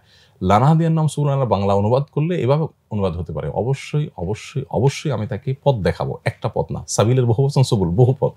আপনি আল্লাহ পথে আসতে চাইবেন, আল্লাহ বলছেন তুমি আমার পথে যদি আসতে চাও, তোমাদের সদ ইচ্ছা থাকে, সত্যানুসন্ধানের দৃষ্টি থাকে এবং প্রচেষ্টা থাকে, আমি তোমাকে আসার জন্য পথ দেখাবো, অনেকগুলো পথ, একটা দুটা অবশ্যই এবং অবশ্যই অবশ্যই পথ দেখাবো। সো আমার সদিচ্ছা দরকার, শুরুটা করা দরকার, চেষ্টা থাকা দরকার, আল্লাহ তাআলা পথ দেখাবেন। তো কোরআনে আমরা যখন দেখি যে অর্থ সহকারে কোরআন গাইড করার জন্য আসছে, আমি এটা বলতে চাইছি যে কোরআন আমাকে পথ দেখাবে, কিন্তু আমাকে চেষ্টা করতে হবে বোঝার জন্য, জানার জন্য। তাহলে মিনিং ছাড়া, না বোঝা ছাড়া কোরআন তেলাওয়াত করলে আমি সওয়াব পাবো, কিন্তু বুঝে যদি পড়ি তাহলে সেক্ষেত্রে কোরআনের আসল উদ্দেশ্যটা সাধন হবে। এখন কেউ বলতে পারে যে না বুঝে তেলাওয়াত করলে এটাতে কি লাভ, এটাতে কি লাভ? এখন একটা উপমা তো এখন খুব সহজেই, যে এখন আমি যে আপনার ভয়েস কমান্ডের মাধ্যমে ফ্যানকে বলতেছি ফ্যান স্টার্ট হও, বা ইয়াকে আপনার মোবাইলকে বলতেছি যে কল অমুক, তো মোবাইল কল করে দিচ্ছে, হাই শ্রী কল অমুক, সে করে দিচ্ছে। তো এমন আছে আমি হয়তো বাংলা ইংরেজি বুঝি না, হতে পারে, এমন হতে পারে, তো আমি বললাম আর মোবাইল আমার কথা শুনে ফেললো, কাজ হয়ে গেল। এইটা যদি হতে পারে তো আল্লাহর কালাম আমি না বুঝে পড়লে সেটা ইফেক্ট হবে না, সেটা কাজ করবে, এটা আমি কিভাবে বুঝলাম? আল্লাহ সুবহানাহু ওয়া তাআলার কালাম তো মানুষ এগুলোর সাথে কোনো তুলনাযোগ্য বিষয়ই না। সেখানে আমার কাছে যদি দৃষ্টান্ত আছে যে না বুঝে বললেও অনেক কিছু হয়, তাহলে কোরআনের ক্ষেত্রে সেটা তো আরো বেশি হবে, কারণ কোরআনের মিরাকল তো আর মানুষের কোনো সৃষ্টির সাথে তুলনাযোগ্য না। না না, স্বাভাবিক। মানে আমি এই উদ্দেশ্যে সেম জিনিসটাই এইভাবে এক্সাম্পলটা মাথায় আসলো আমার। যেমন ধরেন একটা বিশাল ট্রাক্টর বা ক্রেন, এবং এখন তো প্রযুক্তি ওই জায়গায় গেছে যে এটাকে ভয়েস কমান্ড দিয়ে অন অফ করা যায়, তো ক্রেনটা অনেক দূরে, আর আমি জানি যে বিশাল একটা খাল আমাকে খনন করতে হবে, তো মানুষজন জানে যেটা, যারা এই প্রযুক্তি যারা দেখে নাই তারা জানে খাল খনন করতে হলে মাথায় একটা ঝাঁকি নিতে হবে, কোদাল নিতে হবে। তো আমি বললাম যে ভাই তোমাদের এত কষ্ট করে হাজার হাজার মানুষ জোগাড় করে এই কোদাল মোদাল এগুলো করার কিচ্ছু দরকার নেই, এখানে বৈশা আমি তোমাকে শিখাই দেই, তুমি বলো, মানে একটা এরকম সেন্টেন্স যে high crane start on and এই ডিগ দিস কোঅর্ডিনেটর, আমি এরকম একটা লাইন, যে কমান্ডটা 3 বার দিলে ক্রেনটা অন হয়ে যাবে এবং অন হয়ে হচ্ছে সে খুঁড়ে টুরে খাল বানাই দেবে। তো যারা এই প্রযুক্তি দেখে নাই তাদের কাছে বলছে ভাই এটা কোনোদিন কথা, আমরা গল্প। 1000 খানেক লোক দিন নাই রাত নাই দিনের পর দিন কাজ করে ফুটতে পারছেন, আপনি বুঝে বুঝে বললেন যে এই হওয়ার হয়ে গেল। এটা গল্প নয়। সুবহানাল্লাহ বললেন যে জান্নাতে ইয়ে হয়ে যাবে, তাই না? যার দৃশ্যটা আমার সামনে জি। জানা নাই। So, আমার কাছে এটা ভয়েস কমান্ড, এবং আলিফ লাম মিম অর্থ বোঝা যায় না। আমি এটাকে ওই যে আমাদের কম্পিউটার সায়েন্সে এটাকে স্টার্ট বিট স্টপ বিট বলে। মানে আমরা যখন কোনো একটা কমিউনিকেশন করি এই ইন্টারনেটের মাধ্যমে বা এরকম, তো ওই যে ইনস্ট্রাকশন যেগুলো যায় তার সামনে পিছনে কিছু অর্থহীন সংকেত থাকে, যে অর্থহীন সংকেতটা দেখে বোঝা যায় যে লাইনটা শুরু হইলো, এই লাইনটা এখানে শেষ হলো। সো এটা ইটস লাইক এরকম হইতেই পারে যে আল্লাহ তাআলা আলিফ লাম মিম দিয়ে এমন একটা ভয়েস কমান্ড ওখানে জেনারেট করে দিচ্ছেন যেটার অর্থ থাকার দরকার নাই, যেটার মাধ্যমে টেকনোলজিটা ওপেন হচ্ছে, সার্কিটটা হয়তো Right. ওয়ার্ক করা শুরু করতে। যাই হোক, আমি আমার স্বল্প জি, জি, বুদ্ধিতে জি, জি, জি। বললাম আর কি। জি। তাহলে আমরা যেহেতু কোরআনের অর্থ বোঝার গুরুত্বটা এখানে মোটামুটি ভালোভাবে বুঝলাম, সেক্ষেত্রে তো খুব কমন কোয়েশ্চেন যে অনুবাদ যেগুলো আছে সেটার ভিতরে আপনি কোনটা সাজেস্ট করেন, অথবা কেউ যদি আরেকটু ডেপথে যেতে চায় তাফসির, সেক্ষেত্রে আপনার সাজেশন কি থাকবে? কোরআনের অনুবাদ, বাংলা অনুবাদ আসলে খুব বেশি যে আমার পড়া হয় বা দেখা হয়েছে এরকম না, যে আমি আগাগোড়া দেখে মূল্যায়ন করে বলতে পারবো এটা খুব ভালো অনুবাদ হয়েছে ওনাটা হয়নি, আপনার তো এরকম। অ্যাডভান্টেজ, তো আপনি আরবি জানেন। হ্যাঁ, এটাই। আচ্ছা, তো আমি অবশ্য চাইবো যে এই প্রশ্ন যারা করেন তাদের এই প্রশ্ন করার প্রয়োজনই না হয়, অর্থাৎ মানুষের কোরআনের অনুবাদ কিনে পড়ার প্রয়োজন না হয়, উনি কোরআনিক আরবিকটা বুঝে ফেলেন, নিজে নিজে কোরআনটা বোঝার চেষ্টা করেন। আমাদের পাঠক দর্শকরা কেউ হয়তো বলতে পারেন যে এটা কি সম্ভব, আমি সাধারণ মানুষ মাদ্রাসা ব্যাকগ্রাউন্ডে কোরআন কীভাবে বুঝবো। আমি এটা কিন্তু বলেছি মাঝে, যে আমি জেনারেল ব্যাকগ্রাউন্ডে অনেককে দেখেছি যারা অল্প সময়ে কোরআনে কারিমকে সুন্দর করে বুঝতে পারে না। কোরআনটা এমন একটা জিনিস, মাত্র কয়েকশো শব্দের অর্থ বুঝলে পুরো কোরআন বোঝা, কোরআনের ম্যাক্সিমাম অংশ বোঝা সহজ। মানে আল্লাহ কোরআনকে যে সহজ করে দিয়েছেন বলেছেন বোঝার জন্য, উপদেশ গ্রহণ করবার জন্য, সত্যিই সেটা আক্ষরিক অর্থেই বোঝার জন্য সহজ। সো আমরা যদি কোরআনিক অ্যারাবিকটা রপ্ত করতে চাই, আমার তো মনে হয় কেউ যদি 4 মাস একটু ভালো করে চেষ্টা করে, তার দ্বারা কোরআনিক অ্যারাবিক বোঝা, কোরআনিক অ্যারাবিক বলতে জেনারেল আরবি থেকে শুধু কোরআনে যে ওয়ার্ডগুলো ব্যবহার হয়েছে সেগুলোকে আলাদা করে আপনার যদি শিখতে চায় কেউ, তাহলে পুরো আরবি শেখারও প্রয়োজন নাই, শুধু ওইটুকু থেকে তার কোরআনের 60 থেকে 70% পর্যন্ত তার বুঝে ফেলা সম্ভব, যেটা তিনি তেলাওয়াত করলে তখন রিলেট মোটামুটি করতে একটা পারবেন। অর্থ বুঝতে পারবেন। অর্থ বুঝো, আমরা বলি নামাজে মনোযোগ হয় না কেন, তাহলে তো অর্থ বুঝলে সম্ভব। আর এরপরে যদি কেউ অনুবাদ চান, তাহলে সেক্ষেত্রে বাজারে যে সমস্ত অনুবাদগুলো আছে, ইসলাম ফাউন্ডেশন অনুবাদটা আছে, ডক্টর মুজিবুর রহমান সাহেব অনুবাদটা আছে বেশ ভালো, তাহসিল কোরআন আছে একটা, আর অনেকগুলো অনুবাদ আছে যেটা খুবই ভালো এবং গ্রহণযোগ্যতার একটা ভালো স্তরে গিয়ে পৌঁছেছে আলহামদুলিল্লাহ। এর বাইরে আরো যেগুলো আছে, আসলে অনুবাদ আমাদের দেশে একেবারে ফেল না, মানে কোনোভাবেই অনুবাদের কোনো কোয়ালিটি হয় না, এরকম অনুবাদ আমার জানার মতো একটাও নেই। মানে আমি যেগুলো টুকটাক দেখছি, খুব ডিপলি দেখি নাই, যতটুকু দেখেছি দেখার পর আমার কাছে মনে হচ্ছে এগুলো সবগুলো মোটামুটি একটা মানদণ্ড মেনটেন হয়েছে। কারণ কোরআন যেহেতু এখানে আসলে এককভাবে অনুবাদ খুব কমই হয়েছে, একটা বড় বোর্ড বসে টিম কাজ করেছে। সো আমার মনে হয় এক্ষেত্রে যেমন ইসলাম ফাউন্ডেশনটা আমি যতটুকু জানি এখনো সাধু ভাষায়, অনেকে সাধু ভাষায় খুব বেশি স্বাচ্ছন্দ্য বোধ করে না, তখন তিনি ডেফিনেটলি অন্যগুলোতে আসবেন। তো এটা তাফসিরের ক্ষেত্রে, তাফসিরের ক্ষেত্রে আমি বলবো যদি আপনি সংক্ষেপ করে জানতে চান, তাহলে সেক্ষেত্রে তাফসিরে মারহুল কোরআনটা মুফতি শফি রহমতুল্লাহ আলাইহির লেখা, যেটা সৌদি আরব থেকে প্রিন্ট হয়েছিল, এটা এখন বোধহয় 1 ভলিউমে 2 ভলিউমে পাওয়া যায়। মানে একটা হলো মারহুল কোরআনের ফুল ভার্সন, সেটা তো 8 ভলিউমের বিশাল বড়, আর এটা সংক্ষিপ্ত ভার্সন যেটা 2 ভলিউম বা 1 ভলিউমে, সেটা আমার কাছে বেশ উপযোগী মনে হয়। মৌলানা তাকি উসমানী সাহেবের তাওজিল কোরআনটাও বেশ অসাধারণ এবং চমৎকার। সংক্ষিপ্ত তাফসিরের মধ্যে এগুলোকে আমি মোটামুটি উপযুক্ত মনে করি। এর বাইরে যদি কেউ ডিটেইল জানতে চান, তাহলে সেক্ষেত্রে তাফসির ইবনে কাসিরটা আমার মনে হয় খুব বেশি উপযোগী এবং বুঝতে খুব সহজ আমার সাধারণ মানুষের জন্য। অবশ্য যারা আরবি বুঝেন তাদের জন্য আরো অন্য তাফসিরের কথা বলা যায়, কিন্তু তাফসির ইবনে কাসিরটা সাধারণ মানুষের বোঝার জন্য খুবই সহজ এবং নস ভিত্তিক, অর্থাৎ কোরআন হাদিসের মূল পাঠ ভিত্তিক এটা, যার কারণে সেটা ডিটেলটা জানতে চাইলে সেটা আমি বলবো, আর সংক্ষেপ জানতে চাইলে তাফসিল কোরআন এবং মাল কোরআন আমার মনে হয় বেশ বেটার। আচ্ছা, আমি লাস্ট কোশ্চেনটার সাথে মিলিয়ে প্রশ্নটা করতে চাই। এখানে যেটা আসলো যে প্রেক্ষাপটের উপর ডিপেন্ড করে তো আসলে অর্থটা বুঝতে হয়। জি, কাজে একজন যখন জাস্ট অর্থের অনুবাদ পড়ে পড়ে অর্থ বোঝার চেষ্টা করবে, তাহলে তার মিসগাইডেড হয়ে যাওয়ার চান্স থাকবে কিনা, ভুল জিনিস ব্যাখ্যা নিজে নিজে দাঁড় করানোর সম্ভাবনা থাকবে কিনা? খুব ইম্পর্টেন্ট। দেখুন, কোরআন আজীব একটা বিষয়। কোরআন যেরকম পথ দেখায়, কোরআন কিন্তু গোমরাহ করে। কিভাবে গোমরাহ? আল্লাহ সুবহানাহু ওয়া তাআলা বলেছেন কিন্তু কোরআনে কারিমে। অর্থাৎ কোরআন যদি কেউ ভুলভাবে বুঝতে যায়, বা কোরআন যে প্রক্রিয়ায় তার পাঠ করতে নির্দেশ করেছেন আল্লাহ তাআলা, এটা যদি কেউ ভায়োলেশন করে, তাহলে এই কোরআন পড়ে বরং সে আরো বিভ্রান্ত হতে পারে, এই আশঙ্কাও আছে। নর্মালি কোরআন পথ প্রদর্শক, কিন্তু মিসগাইড হতে পারে কখন, যখন সে ওই পদ্ধতিগুলোতে ত্রুটি করে। যেমন আল্লাহ সুবহানাহু ওয়া তাআলা কোরআন পাঠের শুরুতে আমাদেরকে শয়তানের কাছ থেকে পানাহ চাইতে বলেছেন, ওয়াইদা ক্রাআতাল কুরআন ফাস্তাইজ বিল্লাহি মিনাশ শাইতানির রাজিম, তুমি যখন কোরআন পাঠ করবে শয়তানের কাছ থেকে আল্লাহর কাছে পানা চেয়ে নাও। এখন পৃথিবীতে আর কিছু পাঠ করতে শয়তানের কাছে পানা চাইতে হয় না। আপনি দোয়া পড়বেন, শয়তানের কাছে পানা চাইতে হবে না। হয়তো দোয়াটাই শয়তানের কাছে পানা চাওয়া, সেটা এক জিনিস। আরেকটা হলো জেনারেল দোয়া, জেনারেল জিকির। আউযুবিল্লাহ পড়ে কোনো জিকির করতে বলা হয়নি, আউযুবিল্লাহ পড়ে উযুও করতে বলা হয়নি, আউযুবিল্লাহ পড়ে কোনো কিছু করতে বলা হয়নি, আউযুবিল্লাহ পড়ে শুধু কোরআন পাঠ করতে বলা হয়েছে। কারণ শয়তান আমাকে কোরআনের কোনো আয়াত থেকে আমি আল্লাহর কোনো উদ্দেশ্য আমি ধরতে চাই, শয়তান আমাকে অন্য কোনো উদ্দেশ্য মাথায় এনে আমাকে বিভ্রান্ত করতে পারে, ওয়াসওয়াসা দিয়ে ফেলতে পারে। এই জন্য আউযুবিল্লাহ পাঠ করতে বলছেন। এবং কোরআনের শেষ সূরাটা আপনি দেখেন, কুল আউযু বিরাব্বিন নাস মালিকিন নাস ইলাহিন নাস মিন শাররিল ওয়াসওয়াসিল খান্নাস আল্লাযী ইউওয়াসওয়িসু ফি সুদুরিন নাস। সকল পানা চাইছি কোত্থেকে? শুরু আউযুবিল্লাহ দিয়া, কোরআন শুরু হবে তেলাওয়াত হবে আউযুবিল্লাহ দিয়া, শেষের সূরা আমরা দেখছি যে শয়তানের ওয়াসওয়াসা থেকে আল্লাহর কাছ থেকে পানা চাওয়া শিক্ষা দেওয়া হচ্ছে। তার মানে কি, কোরআনে কিন্তু বারবার আল্লাহ বলেছেন শয়তান হলো আমাদের স্পষ্ট শত্রু। এবং কোরআনে বারবার এই যেটা আলোচনা হয়েছে, এটা আমাদের জীবনে সবচেয়ে অপ্রাসঙ্গিক। এখন আমরা যারা প্র্যাকটিসিং মুসলিম, সিরিয়াস নামাজ রোজা করি, তারাও কয়জন শয়তানকে নিয়ে ভাবি? আমরা দুনিয়ার অনেক শত্রু নিয়ে ভাবি, অনেক কিছু নিয়ে ভাবি, অমুক ষড়যন্ত্র করতেছে ইসলামের নামে, এগুলো ভাবি, কিন্তু শয়তান যে বিহাইন্ডে কাজ করছেন আমরা ভাবি না। সো কোরআন এটা দ্বারা মিসগাইডেড না হওয়ার জন্য আল্লাহ তাআলা শয়তান থেকে পানা চাইতে বলেছেন। এবং এর মধ্যে বিনয় কাজ করবে, অহংকার কাজ করবে না, যে আমি অনেক জ্ঞানী হইয়াও শয়তান অনেক কিছু জানতো কিন্তু সে বিভ্রান্ত হয়েছে। সো আমার জ্ঞানে আমাকে অহংকারী যেন না করে আল্লাহর কাছে পানা চাইবো। ওযু করতে হয় কোরআন স্পর্শ করার আগে, এবং এটাই বিশুদ্ধতর মত, এটাই সংখ্যাগরিষ্ঠ ইমামদের মত। তো ওযু করতে হয় কেন কোরআন স্পর্শ করতে গিয়ে? আর তো কিছু স্পর্শ এরকম কোনো মাসলা না যে মার মাথা হাত দিতে হলে, আপনার সন্তানের গায়ে হাত দিতে হলে, প্রিয়জনের গায়ে হাত দিতে ওযু করতে হবে, কোনো কথা তো নেই। একটাই জিনিস যেটা টাচ করতে ওযু লাগবে। ইভেন আপনি মসজিদ টাচ করছেন, তাও কিন্তু আপনার ওযু ছাড়া টাচ করতে পারেন। টাচ করতে হলে ওযু করতে হবে, সেটা হলো কোরআন। তার মানে ওযু কিন্তু, ওযুর ব্যাপারে মানে বিভিন্ন হাদিস থেকে আমরা জানি যে শয়তানের থেকে পানা চাওয়ার একটা বড় অস্ত্র হলো ওযু ইমানদারের। যখন ইমানদার ওযু করে ফেলে তখন তার অনেকটা সেফ হয়ে যায় শয়তান থেকে। সো আমরা দেখলাম যে দুইটা সেফটি, একটা হলো ওযু আর একটা হলো আউযুবিল্লাহ পাঠ করা। এর মাধ্যমে কোরআন তেলাওয়াত শুরু করতে হয়।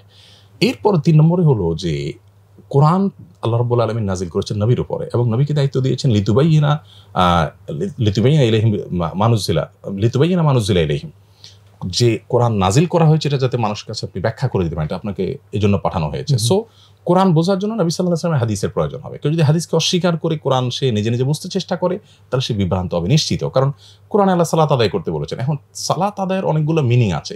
তাফসিরে বায়জাবিতে আমি যদি ভুল না করি, তাফসিরে বায়জাবি কোরআনের ব্যাখ্যা গ্রন্থ, সেখানে সালাতের একটা অর্থ আনা হয়েছে যে নিতম্ব নাড়ানো, তাহরিকুস সালাওয়াইন।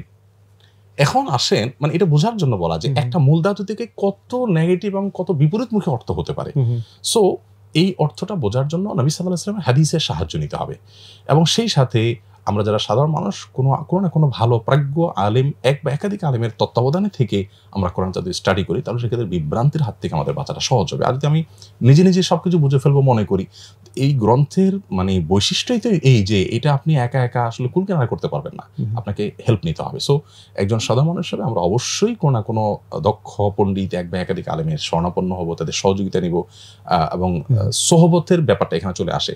আল্লাহ তাআলা কিন্তু চাইলে, এবং মক্কার মুশরিকরা চাইছিল যে কেন এই কোরআন একজন ফেরেশতা নিয়ে আসে না, এসে আমাদেরকে মিরাকলের মতো দেয় না। তো মক্কার ছাদে যদি জিবরিল এসে কোরআন রেখে যেতেন, তাহলে তারা সচক্ষে দেখতো মিরাকল, আর আসমান থেকে আসছে, তাহলে এটা সন্দেহ করার সুযোগ নেই। এটা তো হতে পারতো। আল্লাহ সুবহানাহু ওয়া তাআলা সেটা কেন করেন নাই? কারণ নবীর প্রতি আল্লাহ পাঠাইছেন, উনি দেখাইছেন, ব্যাখ্যা করেছেন, নিজে সেটা আমল করেছেন, ইমপ্লিমেন্ট করেছেন, এবং মানুষের ভেতরে সেটা রপ্ত হয়ে গেছে। এভাবে কোরআন আমাদেরকে বুঝতে হবে। এখন আমরা যদি মনে করি যে না, আমি নিজে নিজে বুঝে ফেলবো, তো এটা আসলে কোনো দিনই সম্ভব নয়। নিজে নিজে বুঝে ফেলার মতো জিনিস হলে আল্লাহ জিবরিল দিয়ে পাঠিয়ে দিতেন, যে ঠিক আছে যার মতো সে বুঝানো। বোঝানোর জন্য যে লোকের প্রয়োজন আছে, এটা এখান থেকে বোঝা যায়। এই জন্য আল্লাহ তাআলা আসমান থেকে শুধু কিতাবুল্লাহ পাঠান নাই, রিজালুল্লাহ পাঠিয়েছেন। আল্লাহর কিতাবও পাঠিয়েছেন, আল্লাহর মানুষও পাঠিয়েছেন। সো আমি আল্লাহর কিতাবটা নিব আর রেজাল্টটা নিব না, এটা আসলে হয় না। এই জন্য আমাদেরকে আজও যদি কোরআন বুঝতে হয় বা দিন বুঝতে হয়, ইসলাম বুঝতে হয়, আমাদেরকে কোনো না কোনো ব্যক্তিত্বের, আল্লাহর নেককার বান্দা, কোরআন হাদিসের জ্ঞান আছে, এবং তিনি আবার কারোর দ্বারা গাইডেড হয়েছেন এভাবে, এবং এই পরম্পরা নবী সাল্লাল্লাহু আলাইহি ওয়াসাল্লাম পর্যন্ত গিয়েছে, সেখান থেকে আমাদেরকে দিনটা বোঝার চেষ্টা করতে হবে, কোরআনটা বোঝার চেষ্টা করতে। তাহলে সেক্ষেত্রে মিসগাইডেড হওয়া থেকে আমরা রক্ষা পাবো। আরেকটা সূরার কথা আমি বলতে পারি, সূরা গাশিয়া। আপনি যদি বলেন যে একেবারে ভেতর নাড়িয়ে দেওয়ার মতো, মানে একজন ইমানদার হিসাবে মানে একবারে তেলাওয়াতের সাথে সাথে পশম দাঁড়িয়ে যাওয়ার মতো, এবং আপনার ইমান জেগে ওঠার মতো যদি বলেন, আমার কাছে সবচেয়ে ইফেক্টিভ মনে হয় সূরা গাশিয়া। প্রিয় নবী সাল্লাল্লাহু আলাইহি ওয়াসাল্লাম এই সূরাটা কেন এত বেশি পড়তেন বিভিন্ন সালাতে, এটা আমি আগে এতটা বুঝি নাই। বিশেষ করে আমি নিজে যখন এটাকে প্র্যাকটিস করা শুরু করলাম, তেলাওয়াত করতে শুরু করলাম, যত তেলাওয়াত করি মনে হচ্ছে প্রতিবারই ভিন্ন ভিন্ন এর মর্ম আমার কাছে, এক একটা আয়াত যেন আমাকে এসে চোখ রাঙানি দিয়ে যেন সতর্ক করে আমার জীবনকে শুধরাবার জন্য। সূরা গাশিয়া এটা নবী সাল্লাল্লাহু আলাইহি ওয়াসাল্লাম জুমাতে, ঈদের নামাজে পড়তেন, এত বেশি পড়তেন যে তার থেকে শুনে শুনে সম্ভবত ফাতেমা রাদিয়াল্লাহু তাআলা বলেছেন যে আমার মুখস্থ হয়ে গেছে সূরা। মানে এত তেলাওয়াত করতেন উনি যে আমি শুনতে শুনতে আমার মুখস্থ হয়ে গেছে। তো সূরা গাশিয়াটার প্রভাব, মানে যদি আপনি ফেভারিট সূরা বলেন, অর্থাৎ শুনতে ভালো লাগে সূরা হিজর বলেছি আমি, কিন্তু আমার মধ্যে সবচেয়ে বেশি প্রভাব সৃষ্টিকারী সূরা যদি বলেন, আমরা তো আগে আয়াতের কথা বলছি, পার্টিকুলার সূরা বলেন তো পুরো সূরা গাশিয়া একদম শুরু থেকে শেষ পর্যন্ত। আর 3টি আয়াতকে আল্লাহ তাআলা সবচেয়ে বেশি রিপিট করেছেন। এটা একটা হলো আফাবিআইয়া আলা রাব্বিকুমা তুকাজ্জিবান। পুরো কোরআনে আল্লাহ তাআলা তার নিয়ামতের যে বিবরণ দিয়েছেন, এটা বারবার আল্লাহ তাআলা বলেছেন সূরা ওয়াকিয়াতে। আরেকটা হলো আর রহমানে, দুঃখিত, ফাওয়াইলু ইয়াউমিদিল লিল মুকাজ্জিবিন, আল্লাহর প্রতি অবিশ্বাসী এবং কোরআনকে অস্বীকারীদের জন্য ধ্বংস অনিবার্য বা তাদের জন্য ধ্বংস নিশ্চিত। এই আয়াতটাকে সবচেয়ে বেশি রিপিট করেছেন আল্লাহ তাআলা। আরেকটা হলো ওয়ালাকাদ ইয়াসসারনাল কুরআনা লিযিকরি ফাহাল মিন মুদ্দাকির, কোরআন আমি সহজ করে দিয়েছি উপদেশ গ্রহণ করার জন্য, আছে কি উপদেশ গ্রহণকারী? আমাদের এই সংক্ষিপ্ত সূত্রে তার এত কথা বলার সুযোগ নাই। এই 3টা আয়াতের কেন এত বেশি আল্লাহ তাআলা বারবার রিপিট করেছেন? সংখ্যা তত্ত্ব নিয়ে আমরা বলছিলাম প্রসঙ্গত যে এই আয়াতগুলো আমাদের কাছে মনে হতে পারে একটা কথা একবার বেশি 2বার বললেই তো হয়, একটা কথা 10 বার 15 বার 20 বার বলতে হবে। এই আপনার 5 মিনিটের বক্তব্য আকিমুস সালাওয়াতু যাকির তো প্রায় 80 বারের কাছে, আকিমুস সালাওয়াতু এরকম বেশি আসছে। আমি সূরা পুরো আয়াতের কথা বলেছি। আমরা শব্দ বললে আরো অনেক শব্দ আসবে। আর দিন, এই শব্দ দিন বিভিন্ন ভাবে 365 বার আসছে। 365 বার কেন আসছে সেটা আলাদা ব্যাখ্যা করার সুযোগ আছে, কিন্তু পুরো আয়াতের রিপিট যদি বলি তখন এই 3টা আয়াতের কথা আসে, আরো থাকতে পারে। তো এগুলো নিয়ে আমাদের, মানে আমরা যদি ভাবতে চাই তো ভাবনার বহু জগৎ আছে এবং সুযোগ আছে। জাস্ট এটা বোঝাবার জন্য বলা যে কেন আল্লাহ তাআলা বারবার রেখেছে। আচ্ছা, আমি আরেকটা প্রসঙ্গে একটু যেতে চাই যে কোরআনের প্রভাবের যে জায়গাটুকু আমরা এখন পর্যন্ত মূলত বুঝলাম, ইন্সপিরেশন, গাইডেন্স, এই জায়গাটা আমরা যদি একটু বিধিবিধানের জায়গায় যাই, যে কোরআন একই সাথে আমাদের জন্য অনেক বিধিবিধান রেখেছে। তো যে ক্ষেত্রে বর্তমান সময়ে এসে যে কন্ট্রোভার্সিটা যারা কোরআন নিয়ে বিভিন্ন সমালোচনা করেন তাদের মুখে যেটা, যে ভাই 1400 বছর আগের যে রীতিনীতি, তার জন্য যে ইনস্ট্রাকশন, এই 1400 বছরে কত কিছু বদলাই গেছে, তো এই কোরআন কি 1400 বছর পর কি খাটে? তো এরকম যে তারা একটা বলেন, তো সেক্ষেত্রে আপনার কি রেসপন্স? দেখুন, কোরআন তো আল্লাহ তাআলা গোটা মানব জাতির জন্য দিয়ে গেছেন, কিয়ামত পর্যন্ত এটি ভ্যালিড থাকবে এবং এর কার্যকারিতা থাকবে। আমরা কোরআনের বিভিন্ন আয়াত, বিভিন্ন নির্দেশ, বিভিন্ন নিষেধ এটা নিয়ে পর্যালোচনা করলে হয়তো আমাদের কাছে বাহ্যত মনে হয় যে এটা এখন খাটে না। আমরা কোরআন তো কোরআনের ব্যাখ্যা যে হাদিস, সে হাদিসের বিভিন্ন আদেশ নিষেধ আমরা দেখি যে 1400 বছর আগে নবী করিম সাল্লাল্লাহু আলাইহি ওয়াসাল্লাম বলেছেন তোমরা রাস্তা দখল করবে না, রাস্তার পাশে বসবে, রাস্তায় বসবে না। দেখুন, এখন ফুটপাতে আমরা দোকান করি, আমরা ফুটপাত দখল করি, আমরা বাইক চালালে ফুটপাতের উপর উঠাই দিই, পাবলিকের চলতে অসুবিধা হয়। আপনি 1450 বছর আগে চলে যান তো, সেই মক্কাতে মানুষ ছিল কয়েক হাজার। এত বিশাল মক্কার এই বিস্তীর্ণ এলাকাতে রাস্তায় বসে থাকবে তো দূরের কথা, রাস্তা তো মরুভূমির মতো পুরোটাই রাস্তা। মানে এই কথাগুলো খুব বেশি প্রাসঙ্গিক মনে হয়, কিন্তু এখন সেটা কতটা জাজ্জল্যমান এবং শাশ্বত মনে হয় না। কোরআনে কারীমের প্রতি, এটা তো আমি বললাম কোরআনের ব্যাখ্যা হলো হাদিস, সেটার যদি অবস্থা হয়, আমি একটা বলেছি আপনাকে, আপনি আজকে পরিবেশ নিয়ে দেখেন আমরা অনেক চিন্তিত, তাই না? আমরা আজকে অধিকার নিয়ে অনেক কথা বলছি, প্রাণীর অধিকার নিয়ে কথা বলছি। নবী করিম সাল্লাল্লাহু আলাইহি ওয়াসাল্লাম বলছেন যে পশু জবে করে তোমাকে যদি খেতে হয়, আল্লাহ তোমার সৃষ্টির জন্য, তোমার জন্য তৈরি করেছেন তাকে, সেটার ক্ষেত্রেও তুমি মানবিক হবে, ছুরি ভালো করে ধার দিয়ে নিবে, অপ্রয়োজনে তাকে কষ্ট দিবে না। তো এখন আমরা প্রাণীর অধিকারের কথা বলছি, এই সমস্ত কথা তখন বলা আছে। আমরা পরিবেশ রক্ষার কথা বলছি, নবী সাল্লাল্লাহু আলাইহি ওয়াসাল্লাম বলেছেন তোমার হাতে গাছের চারা আছে, তুমি দেখতে পাচ্ছ ইসরাফিল সিংহা ফুৎকার দিবেন, এখন মহাপ্রলয় হবে, সব শেষ হয়ে যাবে, তুলা মতো উঠতে থাকবে, চারা লাগলে সেটাও শেষ হয়ে যাবে, তারপর তুমি চারা লাগাও, কারণ তুমি সব পেয়ে যাবে আল্লাহ তাআলার কাছে। মানে বৃক্ষরোপণের এত ফজিলত এখন আমরা তো বুঝি যে কেন বৃক্ষ এত বেশি গুরুত্বপূর্ণ আমাদের জন্য। ফ্যাক্টরি রেভলিউশনের পরে এটার অপরিহার্যতা আরো আমরা বুঝতে পারলাম, কিন্তু 1400 বছর আগে এর গুরুত্ব কি, এর সিকি ভাগ কেন, এর বিন্দু পরিমাণে কি আমরা বুঝতে পেরেছি পৃথিবীর মানুষ? কিন্তু তখন কোরআন মানে হাদিস সেটা ভুলে গেছে।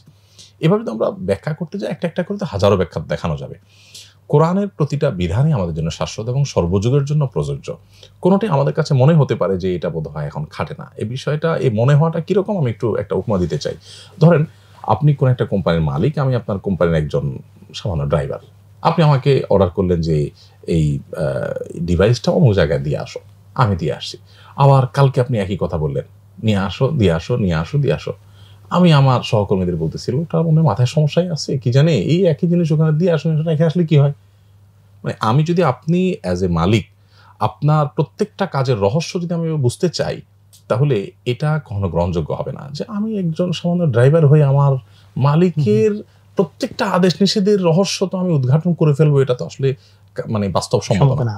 এটা হলো আপনি আমি দুজন মানুষ, সেই জায়গা থেকে যদি এত পার্থক্য হয়, তাহলে মহান স্রষ্টার সকল আদেশ নিষেধের যথার্থতা বাস্তবতা আমি বুঝে ফেলবো, দেন মানবো, এটা যদি হয় তাহলে এটা কিভাবে সম্ভব হয়? মানে সৃষ্টির সাথে স্রষ্টার পার্থক্যতা তো মালিক আর এই ড্রাইভারের পার্থক্য চাইতে অগণিত গুণ বেশ কম, মানে কোনো তুলনায় চলে না।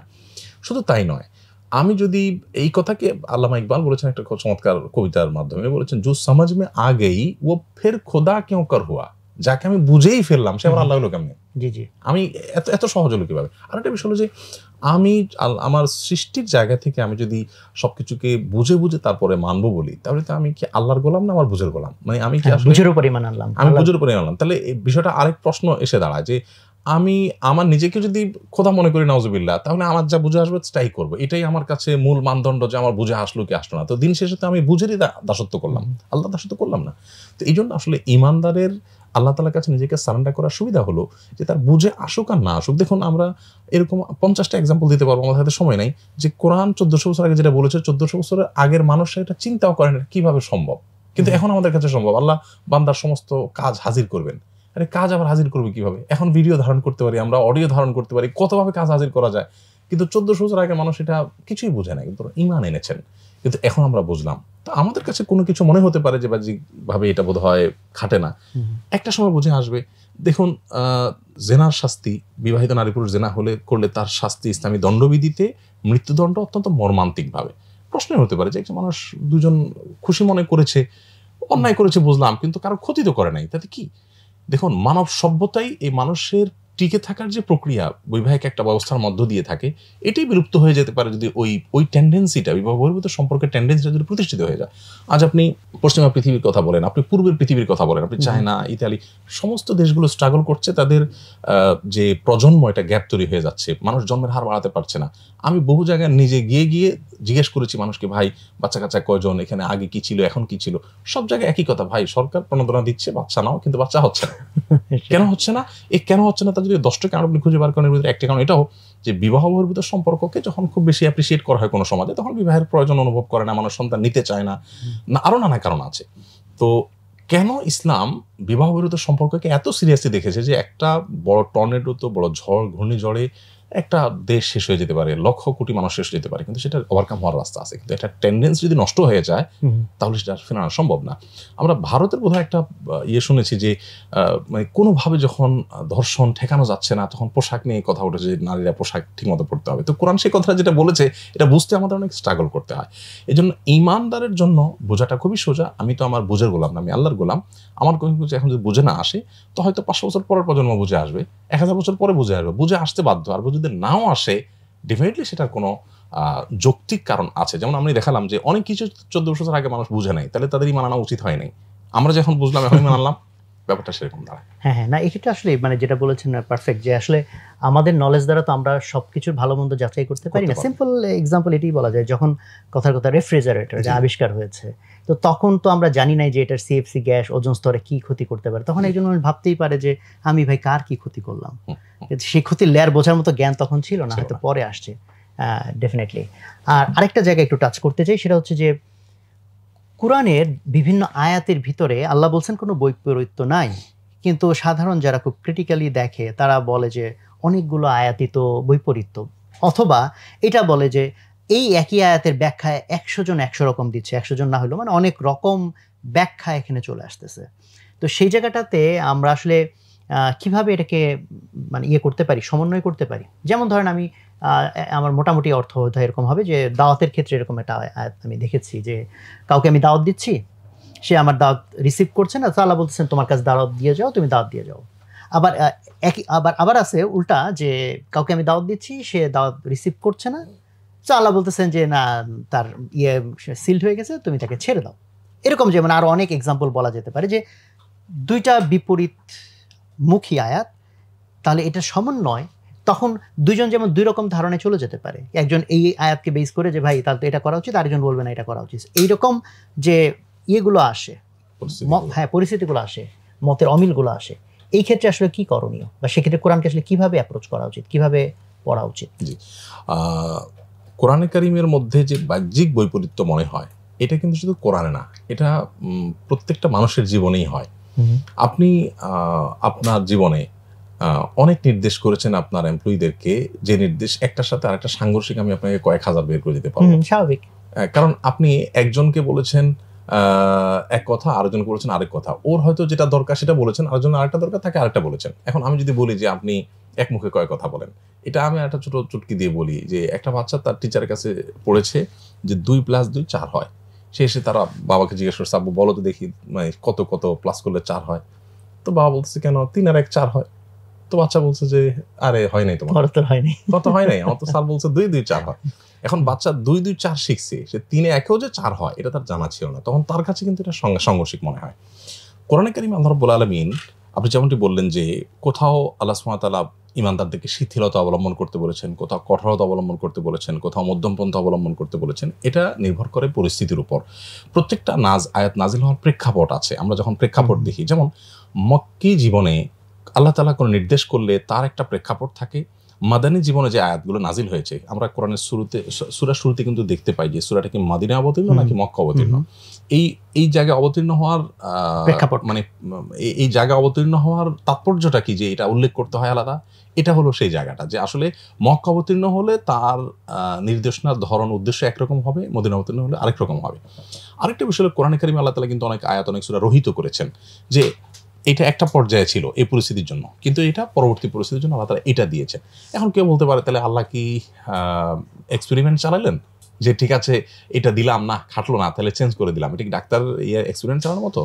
অবশ্যই না। এর উত্তর হলো যে মানে একজন অভিজ্ঞ ডাক্তার লিখে দেন যে ওষুধটা এতদিন চলবে, এরপর এটা স্টপ হয়ে যাবে, তারপর এটা চলবে। তার মানে ডাক্তার জানে এটা ব্যবহার করার পর এই লেভেলে যাবে, তারপর ওইটা ব্যবহার করতে হবে, তারপরে এই লেভেল থেকে সে সামনে অগ্রসর হবে। সো একইভাবে আল্লাহ রাব্বুল আলামিন কোনো আদেশ দিয়েছেন এটা হয়তো এই পর্যন্ত চলবে, তারপর ওইটা চলবে। এখন পার্টিকুলার কোনো আয়াত যদি আপনি আমাকে ধরায় দেন যে এটার সাথে এটার সংঘর্ষ আপনি কিভাবে ছুটাবেন, বা সংঘর্ষ, আমরা বাহ্যিক সংঘর্ষের কথা বলছি, বাহ্যিক সংঘর্ষের আপনি সমন্বয় কিভাবে করবেন। তো সামঞ্জস্য বা সমন্বয় করতে গিয়ে আমরা দেখব যে এই দুটার প্রেক্ষাপটটা কি। প্রেক্ষাপট বিবেচনা করলে দেখা যাবে আচ্ছা এটা ছিল মক্কার জীবনের প্রেক্ষাপটে যখন জিহাদের বিধান ছিল না, এটা ছিল মদিনার জীবনের প্রেক্ষাপটে যখন জিহাদের বিধান এসছে, আর এটা যেহেতু পরে এসছে অতএব এটাই চূড়ান্ত, আগেরটা রহিত হয়ে গেছে, সো ওইটা আমাদের জন্য এখন আমলযোগ্য না, শুধু পাঠযোগ্য। তো এইটা কোরআন কারীমের সমন্বয়ের একটা মূল সূত্র। একইভাবে হাদিসের মধ্যে এইভাবে সংঘর্ষ দেখা দেয়, সেক্ষেত্রে অবশ্য ওলামায়ে কেরামের দৃষ্টিভঙ্গিগত পার্থক্য। এখানে আপনি মতপার্থক্যের কথা যে বলেছেন, এই সমন্বয়ের প্রক্রিয়া থেকে মতপার্থক্যটা অনেক সময় তৈরি হয়। অনেক ওলামায়ে কেরাম মনে করেন যে দুটি হাদিস বাহ্যিকভাবে সংঘর্ষ হলে আমাদের চেষ্টা করতে হবে প্রাধান্য দেওয়ার, কোনটা অধিকতর বিশুদ্ধ আমরা সেটা মানবো, আর বাকিটা আমরা মানবো না, বা বলবো যে ওটা আমলযোগ্য না। আর অনেক ওলামায়ে কেরাম বলেন না, আমরা সামঞ্জস্য করার চেষ্টা করবো যে দুইটার মধ্যে কোনোভাবে সমন্বয় খুঁজে পাওয়া যায় কিনা, তাহলে সেই আমলটা আমরা করবো। তো এখান থেকে কিন্তু এই মূলনীতির উপর ভিত্তি করে কিন্তু মতপার্থক্যটা তৈরি হয়ে যায়। তো একজন মুসলিম হিসাবে তিনি যে থট অনুসরণ করছেন, সেই থটের আলোকেই তিনি আমল করবেন, এটাতে অসুবিধার কিছু নেই। এক্ষেত্রে হাদিসের মধ্যে অনেক বেশি আপনার বিশদ বিবরণের প্রসঙ্গ আসে, কিন্তু কোরআনে এগুলো খুবই কম। কোরআনের মধ্যে আল্লাহ সুবহানাহু ওয়া তাআলা বলেছেন মা নানসাখ মিন আয়াতিন আও নুনসিহা নাতি বিখাইরিন মিনহা ওয়া মিসলিহা। সম্ভবত 5 নম্বর পারায় আল্লাহ সুবহানাহু ওয়া তাআলা বলেছেন যে কোনো আয়াত যদি আমি রহিত করে ফেলি তাহলে তার চাইতে উত্তম, অর্থাৎ মানুষের জন্য অধিকতর প্রযোজ্য কোনো বিধান দিয়েই আগেরটাকে আমি রহিত করি। আগেরটা যতদিন প্রযোজ্য ছিল ততদিন রেখেছেন। আমরা মদের কথা যদি বলি, মদ আল্লাহ তাআলা হারাম করেছেন কয়েকটা ধাপে ধাপে আল্লাহ তাআলা হারাম করেছেন। এখন আপনার ওই কথা এখানে আরো ভালোভাবে প্রকাশ পায়। আল্লাহ বলেছেন লা তাকরাবুস সালাতা ওয়া আনতুম সুকারা, তোমরা মদ পান করে নামাজে যেও না, তার মানে আগে পরে খাও। এই আয়াত থেকে তো এটা বোঝা যায়। তারপরে আবার আল্লাহ তাআলা বলেছেন যে ইন্নামাল খামরু ওয়াল মাইসিরু ওয়াল আনসাবু ওয়াল আজলামু রিজসুম মিন আমালি শাইতান, মদ জুয়া ইত্যাদি ইত্যাদি এগুলো শয়তানের কর্মকাণ্ড, ফাজলামি, এগুলো থেকে দূরে থাকো। এই আয়াত বলতেছে না একদম দূরে থাকো, আমাদের আগে পরে কোথাও কিছু নেই। তো এই যে এক এক জায়গায় বলছে, ওইটা ছিল আগে, একটা সময় যখন মানুষ মাদককে খুব স্বাভাবিক জিনিস মনে করত, অভ্যস্ত ছিল, একটা সমাজের অনেক দিনের টেন্ডেন্সি হঠাৎ করে পরিবর্তন হয়তো করলে মানুষের জন্য কষ্ট হবে, মানুষ মানতে পারবে না। ওটা তো একটা লেসন যে রাইট, একইভাবে রাইট, যে আমরা যখন কাউকে দাওয়াত পেশ করব তখন তাকে ধাপে ধাপে, হঠাৎ করে একটা লোককে আমি একেবারে মানে পাতাল থেকে আকাশে তুলে ফেলার চিন্তা না করে তাকে আমি ধাপে ধাপে তোলার চেষ্টা করব, তাকে দাওয়াত দিব যে সে ওখান থেকে একটু আসে, আরেকটু আসে। হুট করে একটা মানুষকে আমি রাতারাতি পরিবর্তন করার চেষ্টা করব না। এই শিক্ষাটা এখান থেকে আমি পাই। শুধু একটা লেসন কেন, আসলে একটা আয়াত থেকে যে কতভাবে শিক্ষা নেওয়া যেতে পারে এবং মানে কত আপনার সূক্ষ্ম বিষয় আছে, এগুলো নিয়েই তো কোরআনটা আমার আগ্রহের জায়গাটা। কেন কোরআন? কারণ আপনি আমাকে অন্য 10টা বই দেন, আপনি একটা বই লিখেছেন, পৃথিবীর সবচেয়ে ভালো রাইটারের কোনো বই আছে, এটা আপনাকে দেন, আমি একবার পড়বো, 2বার পড়বো, 3বার পড়বো, 5বার পড়বো, 10বার পড়বো। আমি একাদশবার পড়বো কেন? কোনো কারণ খুঁজে পাই না তো, কারণ মুখস্থ হয়ে গেছে অলরেডি। কিন্তু কোরআন এমন একটা জিনিস যে আপনি 100 বার না 1000 বারও যদি পড়েন, 1000 বার পড়ার পরও আপনি পড়েন, আপনার কাছে ওই ভালো লাগা কাজ করবে, নতুন করে আপনি তথ্য পাবেন, নতুন করে রহস্য পাবেন, একই আয়াতকে এক একবার এক এক রকম অ্যাঙ্গেল থেকে আপনি দেখতে পাবেন। তো এইটা তো আপনি অন্য কোনো গ্রন্থে পাবেন না, একমাত্র মহাগ্রন্থ এবং আল্লাহর কালাম হিসেবে এটি পাওয়া যায়।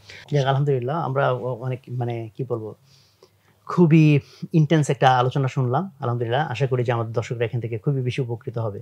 তো শেষ প্রশ্ন হিসেবে যে প্রশ্নটা করতে চাই সেটা হচ্ছে, আমি কি এমন কোনো প্রশ্ন বাদ দিছি যেটা আপনি মনে করেন যে এই প্রশ্নটা করলে ভালো হতো? অজস্র প্রশ্ন এমন আছে যে প্রশ্ন আসলে তাহলে ওই কয়টা প্রশ্ন একটু বলে দেন। আপনি করেননি, অথবা আমি উত্তর দেইনি, কিংবা আমাদের মাথায় আসেনি। আসলে কোরআনের মিরাকলটা এই জায়গাটাতে যে আসলে আপনি প্রশ্ন করেও শেষ করতে পারবেন না, আর আমি উত্তর দিয়েও শেষ করতে পারবো না। কোরআন এটা হলো অতল সমুদ্রের মতো, আমরা যত জানতে চাইবো তত বেশি জানার সুযোগ আছে। আমি বরং আর প্রশ্ন না করে আমি কয়েকটা প্রশ্ন করলাম আপনাকে, বললাম আপনাকে যে ভাই এই প্রশ্নটা বলেন, এই প্রশ্নটা বলেন। অথচ এমন হতে পারে যে আমার দর্শকদের কেউ বলছে আরে ওই প্রশ্নটা খুব গুরুত্বপূর্ণ ছিল, ওনারা দুজনেই মিস করে গেছেন, হতে পারে না? এই জন্য আসলে প্রশ্ন করাকরি না করে বরং আমি আপনার মাধ্যমে আমাদের দর্শকদেরকে আহ্বান করতে চাই যে আসুন কোরআন আমরা সত্য অনুসন্ধানের দৃষ্টি নিয়ে পড়তে শুরু করি। তাহলে হবে কি, অনেক অজস্র প্রশ্নের উত্তর আমরা পাবো ইনশাআল্লাহ। এবং সত্যিকারের যদি সেই অনুসন্ধানে মন নিয়ে আমরা পড়া শুরু করে দিই এবং সিরিয়াস ভাবে পড়া শুরু করে দিই, ইনশাআল্লাহ অনেক অজানা আমাদের জানার সুযোগ হবে। সেই সাথে আমি সম্পর্কে একটু বলতে চাই, কোরআনের পাশাপাশি সিরাতটা যেন আমরা, নবী সাল্লাল্লাহু আলাইহি ওয়াসাল্লাম সিরাতটা যেন একটু পড়ি আমরা। কারণ আমাদের আয়েশা বলেছেন যে নবী সাল্লাল্লাহু আলাইহি ওয়াসাল্লামের সিরাতটা কি, ওনার জীবন চরিত্র কি, বলছেন যে কোরআনই হলো ওনার জীবন চরিত্র। তাহলে বোঝা গেল যে কোরআন বুঝতে হলে নবী সাল্লাল্লাহু আলাইহি ওয়াসাল্লামকে বুঝতে হচ্ছে, আবার নবী সাল্লাল্লাহু আলাইহি ওয়াসাল্লামকে বুঝতে গেলে কোরআনের কাছে আসতে হচ্ছে। একটার সাথে কিন্তু সম্পর্ক আছে, লিঙ্কড। সো আমরা সিরাতটা পড়ার চেষ্টা করব। আমি আমার কাছে যত মানুষ ইসলামে এসেছে আমার হাতে বা আমার উপস্থিতিতে, যে ইসলাম গ্রহণ করেছে অন্য ধর্ম থেকে, আমি তাদের প্রত্যেককে একটা কমন কোশ্চেন করেছি সবসময়, যে ভাই কি দেখে ইসলামে আসলেন? কারণ আমরা মুসলমানরা তো আমাদের আচার আচরণে, কাজকর্মে, আমাদের যে অবস্থা, তাতে আমরা নিজেরাই তো মানে সন্দিহান যে আমি ভালো মুসলমান আদৌ হতে পারলাম কিনা। তো আপনি তো আমাদের দেখে তো ইসলামে আসার কোনো কারণ থাকতে পারে না, তাহলে কি দেখে ইসলামে আসেন? আমি জিজ্ঞেস করি, আপনি অবাক হবেন, তাদের ম্যাক্সিমামের উত্তর হলো যে হয় তারা কেউ কোরআন পড়েছে, আর নবী সাল্লাল্লাহু আলাইহি ওয়াসাল্লাম সিরাত পাঠ করেছে। এবং সেই নবী সাল্লাল্লাহু আলাইহি ওয়াসাল্লামের জীবন থেকে আমরা কিন্তু আলোচনার মধ্যে বলেছি, তোফায়েল ইবনে আমর দোসির কথা, ওমর রাদিয়াল্লাহু আনহুর কথা, আর অনেকের কথা, যে নবী সাল্লাল্লাহু আলাইহি ওয়াসাল্লামকে দেখে অভিভূত হয়ে তার কাছে ইসলাম গ্রহণ করেছেন। একজন বন্দির, বুখারীর ঘটনা আছে যে বন্দী ছিলেন মসজিদে, নবী সাল্লাল্লাহু আলাইহি ওয়াসাল্লাম তাকে দেখতে এসেছেন, সে বলছে ইন তাকতুল যা যাবেন, আমাকে হত্যা করলে তোমার প্রতিশোধ নেওয়া হবে। নবী সাল্লাল্লাহু আলাইহি ওয়াসাল্লাম মুস্কি হেসে দিয়ে বললেন তার বাঁধনটা একটু নরম করে দাও। ছাড়লেন না, কিন্তু তার কথা রাগান্বিত হলেন না। মানে একটা মানুষকে রাগানো যায় না এত স্ট্রাগলের পর। এটা দেখে লোকটা পরে বাঁধন খুলে দেওয়ার পরে যখন যাওয়া ছেড়ে দিলাম, উনি আসেই মানালেন। নবী সাল্লাল্লাহু আলাইহি ওয়াসাল্লামের জীবন চরিত্রই মানুষকে ইসলামে এনেছে। আজও পর্যন্ত যারা ইসলামে আসে, নবী সাল্লাল্লাহু আলাইহি ওয়াসাল্লামের জীবন চরিত্র পড়ে এবং কোরআন পড়ে। এই জন্য আমি বলবো যে আমরা যদি ইসলামটাকে ভেতর থেকে ধারণ করার চেষ্টা করি, আমি বলবো আপনি নিঃসন্দেহে কোরআন এবং সিরাত আপনাকে অধ্যয়ন করতে হবে, এবং অধ্যয়ন করতে থাকতে হবে। করতে হবে মানে কোরআন একবার পড়ে শেষ করছেন না, সিরাত আমি সিরাত গ্রন্থ, বিভিন্ন সিরাতের গ্রন্থ পড়ে দেখেছি যে এক একটাতে এক এক ধরনের আমি পাচ্ছি, উপকারিতা পাচ্ছি, এবং প্রত্যেকটাতে নতুনত্ব রয়েছে। আপনি যদি নবী সাল্লাল্লাহু আলাইহি ওয়াসাল্লামের জীবনের শুরু থেকে শেষ পর্যন্ত ধারাবাহিক সবগুলো শেষ করেন, সেটাতে এক ধরনের পাবেন। এটা হলো ধারাবাহিক বর্ণনা। আর হলো সামায়েল, নবী সাল্লাল্লাহু আলাইহি ওয়াসাল্লামের জীবন, মানে উনি কেমন ছিলেন, দেখতে কেমন ছিলেন, গঠন কেমন ছিল, কথা কেমন ছিল, আপনি এগুলোতে আলাদা রকমের একটা তৃপ্তি পাবেন, ঈমান বৃদ্ধি পাবে। আর হলো দালায়েলুন নবুওয়া, নবী সাল্লাল্লাহু আলাইহি ওয়াসাল্লামের নবুয়তের দলিল প্রমাণ কি, সেটার উপর আলাদা ক্যাটাগরি আছে। মানে শুধু সিরাত এই শাস্ত্রকে কেন্দ্র করে যে কত শত কিতাব রচিত হয়েছে, এবং নবী সাল্লাল্লাহু আলাইহি ওয়াসাল্লামের হাদিসটা সংরক্ষণ করবার জন্য মুহাদ্দিসদের, হাদিস বর্ণনাকারীদের জীবনে যে সংরক্ষণ হয়েছে, এইটাকে কেন্দ্র করে যতগুলো শাস্ত্র গড়ে উঠেছে, এর মধ্যে একটা হলো রিজাল শাস্ত্র। শুধু রিজাল শাস্ত্রের উপরে এক একটা কিতাব আছে, যেমন সিয়ারু আলামিন নুবালা আছে, সম্ভবত 14 ভলিউমের। 14-15 ভলিউম, একটা কিতাব শুধুমাত্র কয়েক হাজার মনীষীর জীবনী সেখানে সংরক্ষিত আছে। অতি সম্প্রতি এখন বেঁচে আছে বাংলাদেশের একজন ভারতের একজন কৃতি সন্তান আকরাম নাদবী, ওনার একটা বই আছে আল ওয়াফা বি আসমা ইন্নেসা মুহাদ্দিসাত, অর্থাৎ মহিলা হাদিস বিশারদগণ। আমরা তো জানি সব মুহাদ্দিস পুরুষ মুহাদ্দিসের কথা, মহিলা হাদিস বিশারদদের মধ্যে 10,000 মহিলা মুহাদ্দিসের জীবনী তিনি সংকলন করেছে এই বইয়ে, এবং সেখানে প্রায় 50 ভলিউমের মতো, 40 থেকে 50 ভলিউম হবে বোধহয়। একটা ভাষণ বোধহয় 45 ভলিউম ছিল, পরবর্তী ভাষণ হয়তো পরিবর্তন হয়েছে। এই 40-50 ভলিউমের মানে ভাষণ ভেদে এত বড় একটা বই শেষ লিখেছেন তিনি শুধুমাত্র মহিলা মুহাদ্দিসের জীবনী। তাহলে হাদিসের নবী সাল্লাল্লাহু আলাইহি ওয়াসাল্লামের সিরাত গ্রন্থ যদি আমরা পড়তে চাই, এটা আরেক সমুদ্রের জায়গা। আমি এই জন্য বলবো যে ইসলামটাকে ভেতরে ধারণ করবার জন্য কোরআন এবং হাদিস আমরা পড়তে থাকি। পড়া শুধু মানে একবার পড়ে শেষ করুন সেটা না, বরং অনবরত পড়তে থাকি। ইনশাআল্লাহ বিদিন আমরা অন্যরকম ইসলামের তৃপ্তি এবং ইসলামকে আমরা ফিল করতে পারবো। জি, আপনাকে অনেক বেশি ধন্যবাদ। সুপ্রিয় দর্শক, আমরা এতক্ষণ খুবই প্রাণবন্ত এবং খুব ইনসাইটফুল এবং আমার ধারণা যে মানুষকে পথ দেখাতে পারে এই ধরনের একটা আলোচনা আমরা আজকে শুনলাম, এবং আমরা এই আলোচনা থেকে সবাই উপকৃত হব, এটা আমরা আশা করি ইনশাল্লাহ। এবং অন্যান্য পর্বের মতো এই পর্বেও সেই সেম ঘোষণাটি আছে যে আজকের আলোচনা থেকে আপনারা যা বুঝতে পারলেন, যা এখান থেকে নিতে পারলেন, সেটা আমাদের ইউটিউবের কমেন্ট সেকশনে আপনারা সুন্দর করে গুছিয়ে লিখবেন। সেখান থেকে অন্তত যে তিনজনের লেখাটা অনেক সুন্দর হবে, আমরা ইনশাল্লাহ তাদেরকে পুরস্কৃত করব। সো কোরআন আসলেই জীবনভর স্টাডি করার মতো একটা গ্রন্থ, মহাগ্রন্থ, এবং এটার অ্যাকচুয়ালি কোনো এন্ডিং নাই, যেরকম বললেন উনি। সো আমাদের এই জীবনে কোরআন যাতে পাথেয় হয়ে আসে সেই প্রত্যাশা থাকলো সবার জন্য। আমরা সবার জন্য দোয়া রাখবো। সবাই ভালো থাকবেন। আসসালামু আলাইকুম ওয়া রাহমাতুল্লাহ।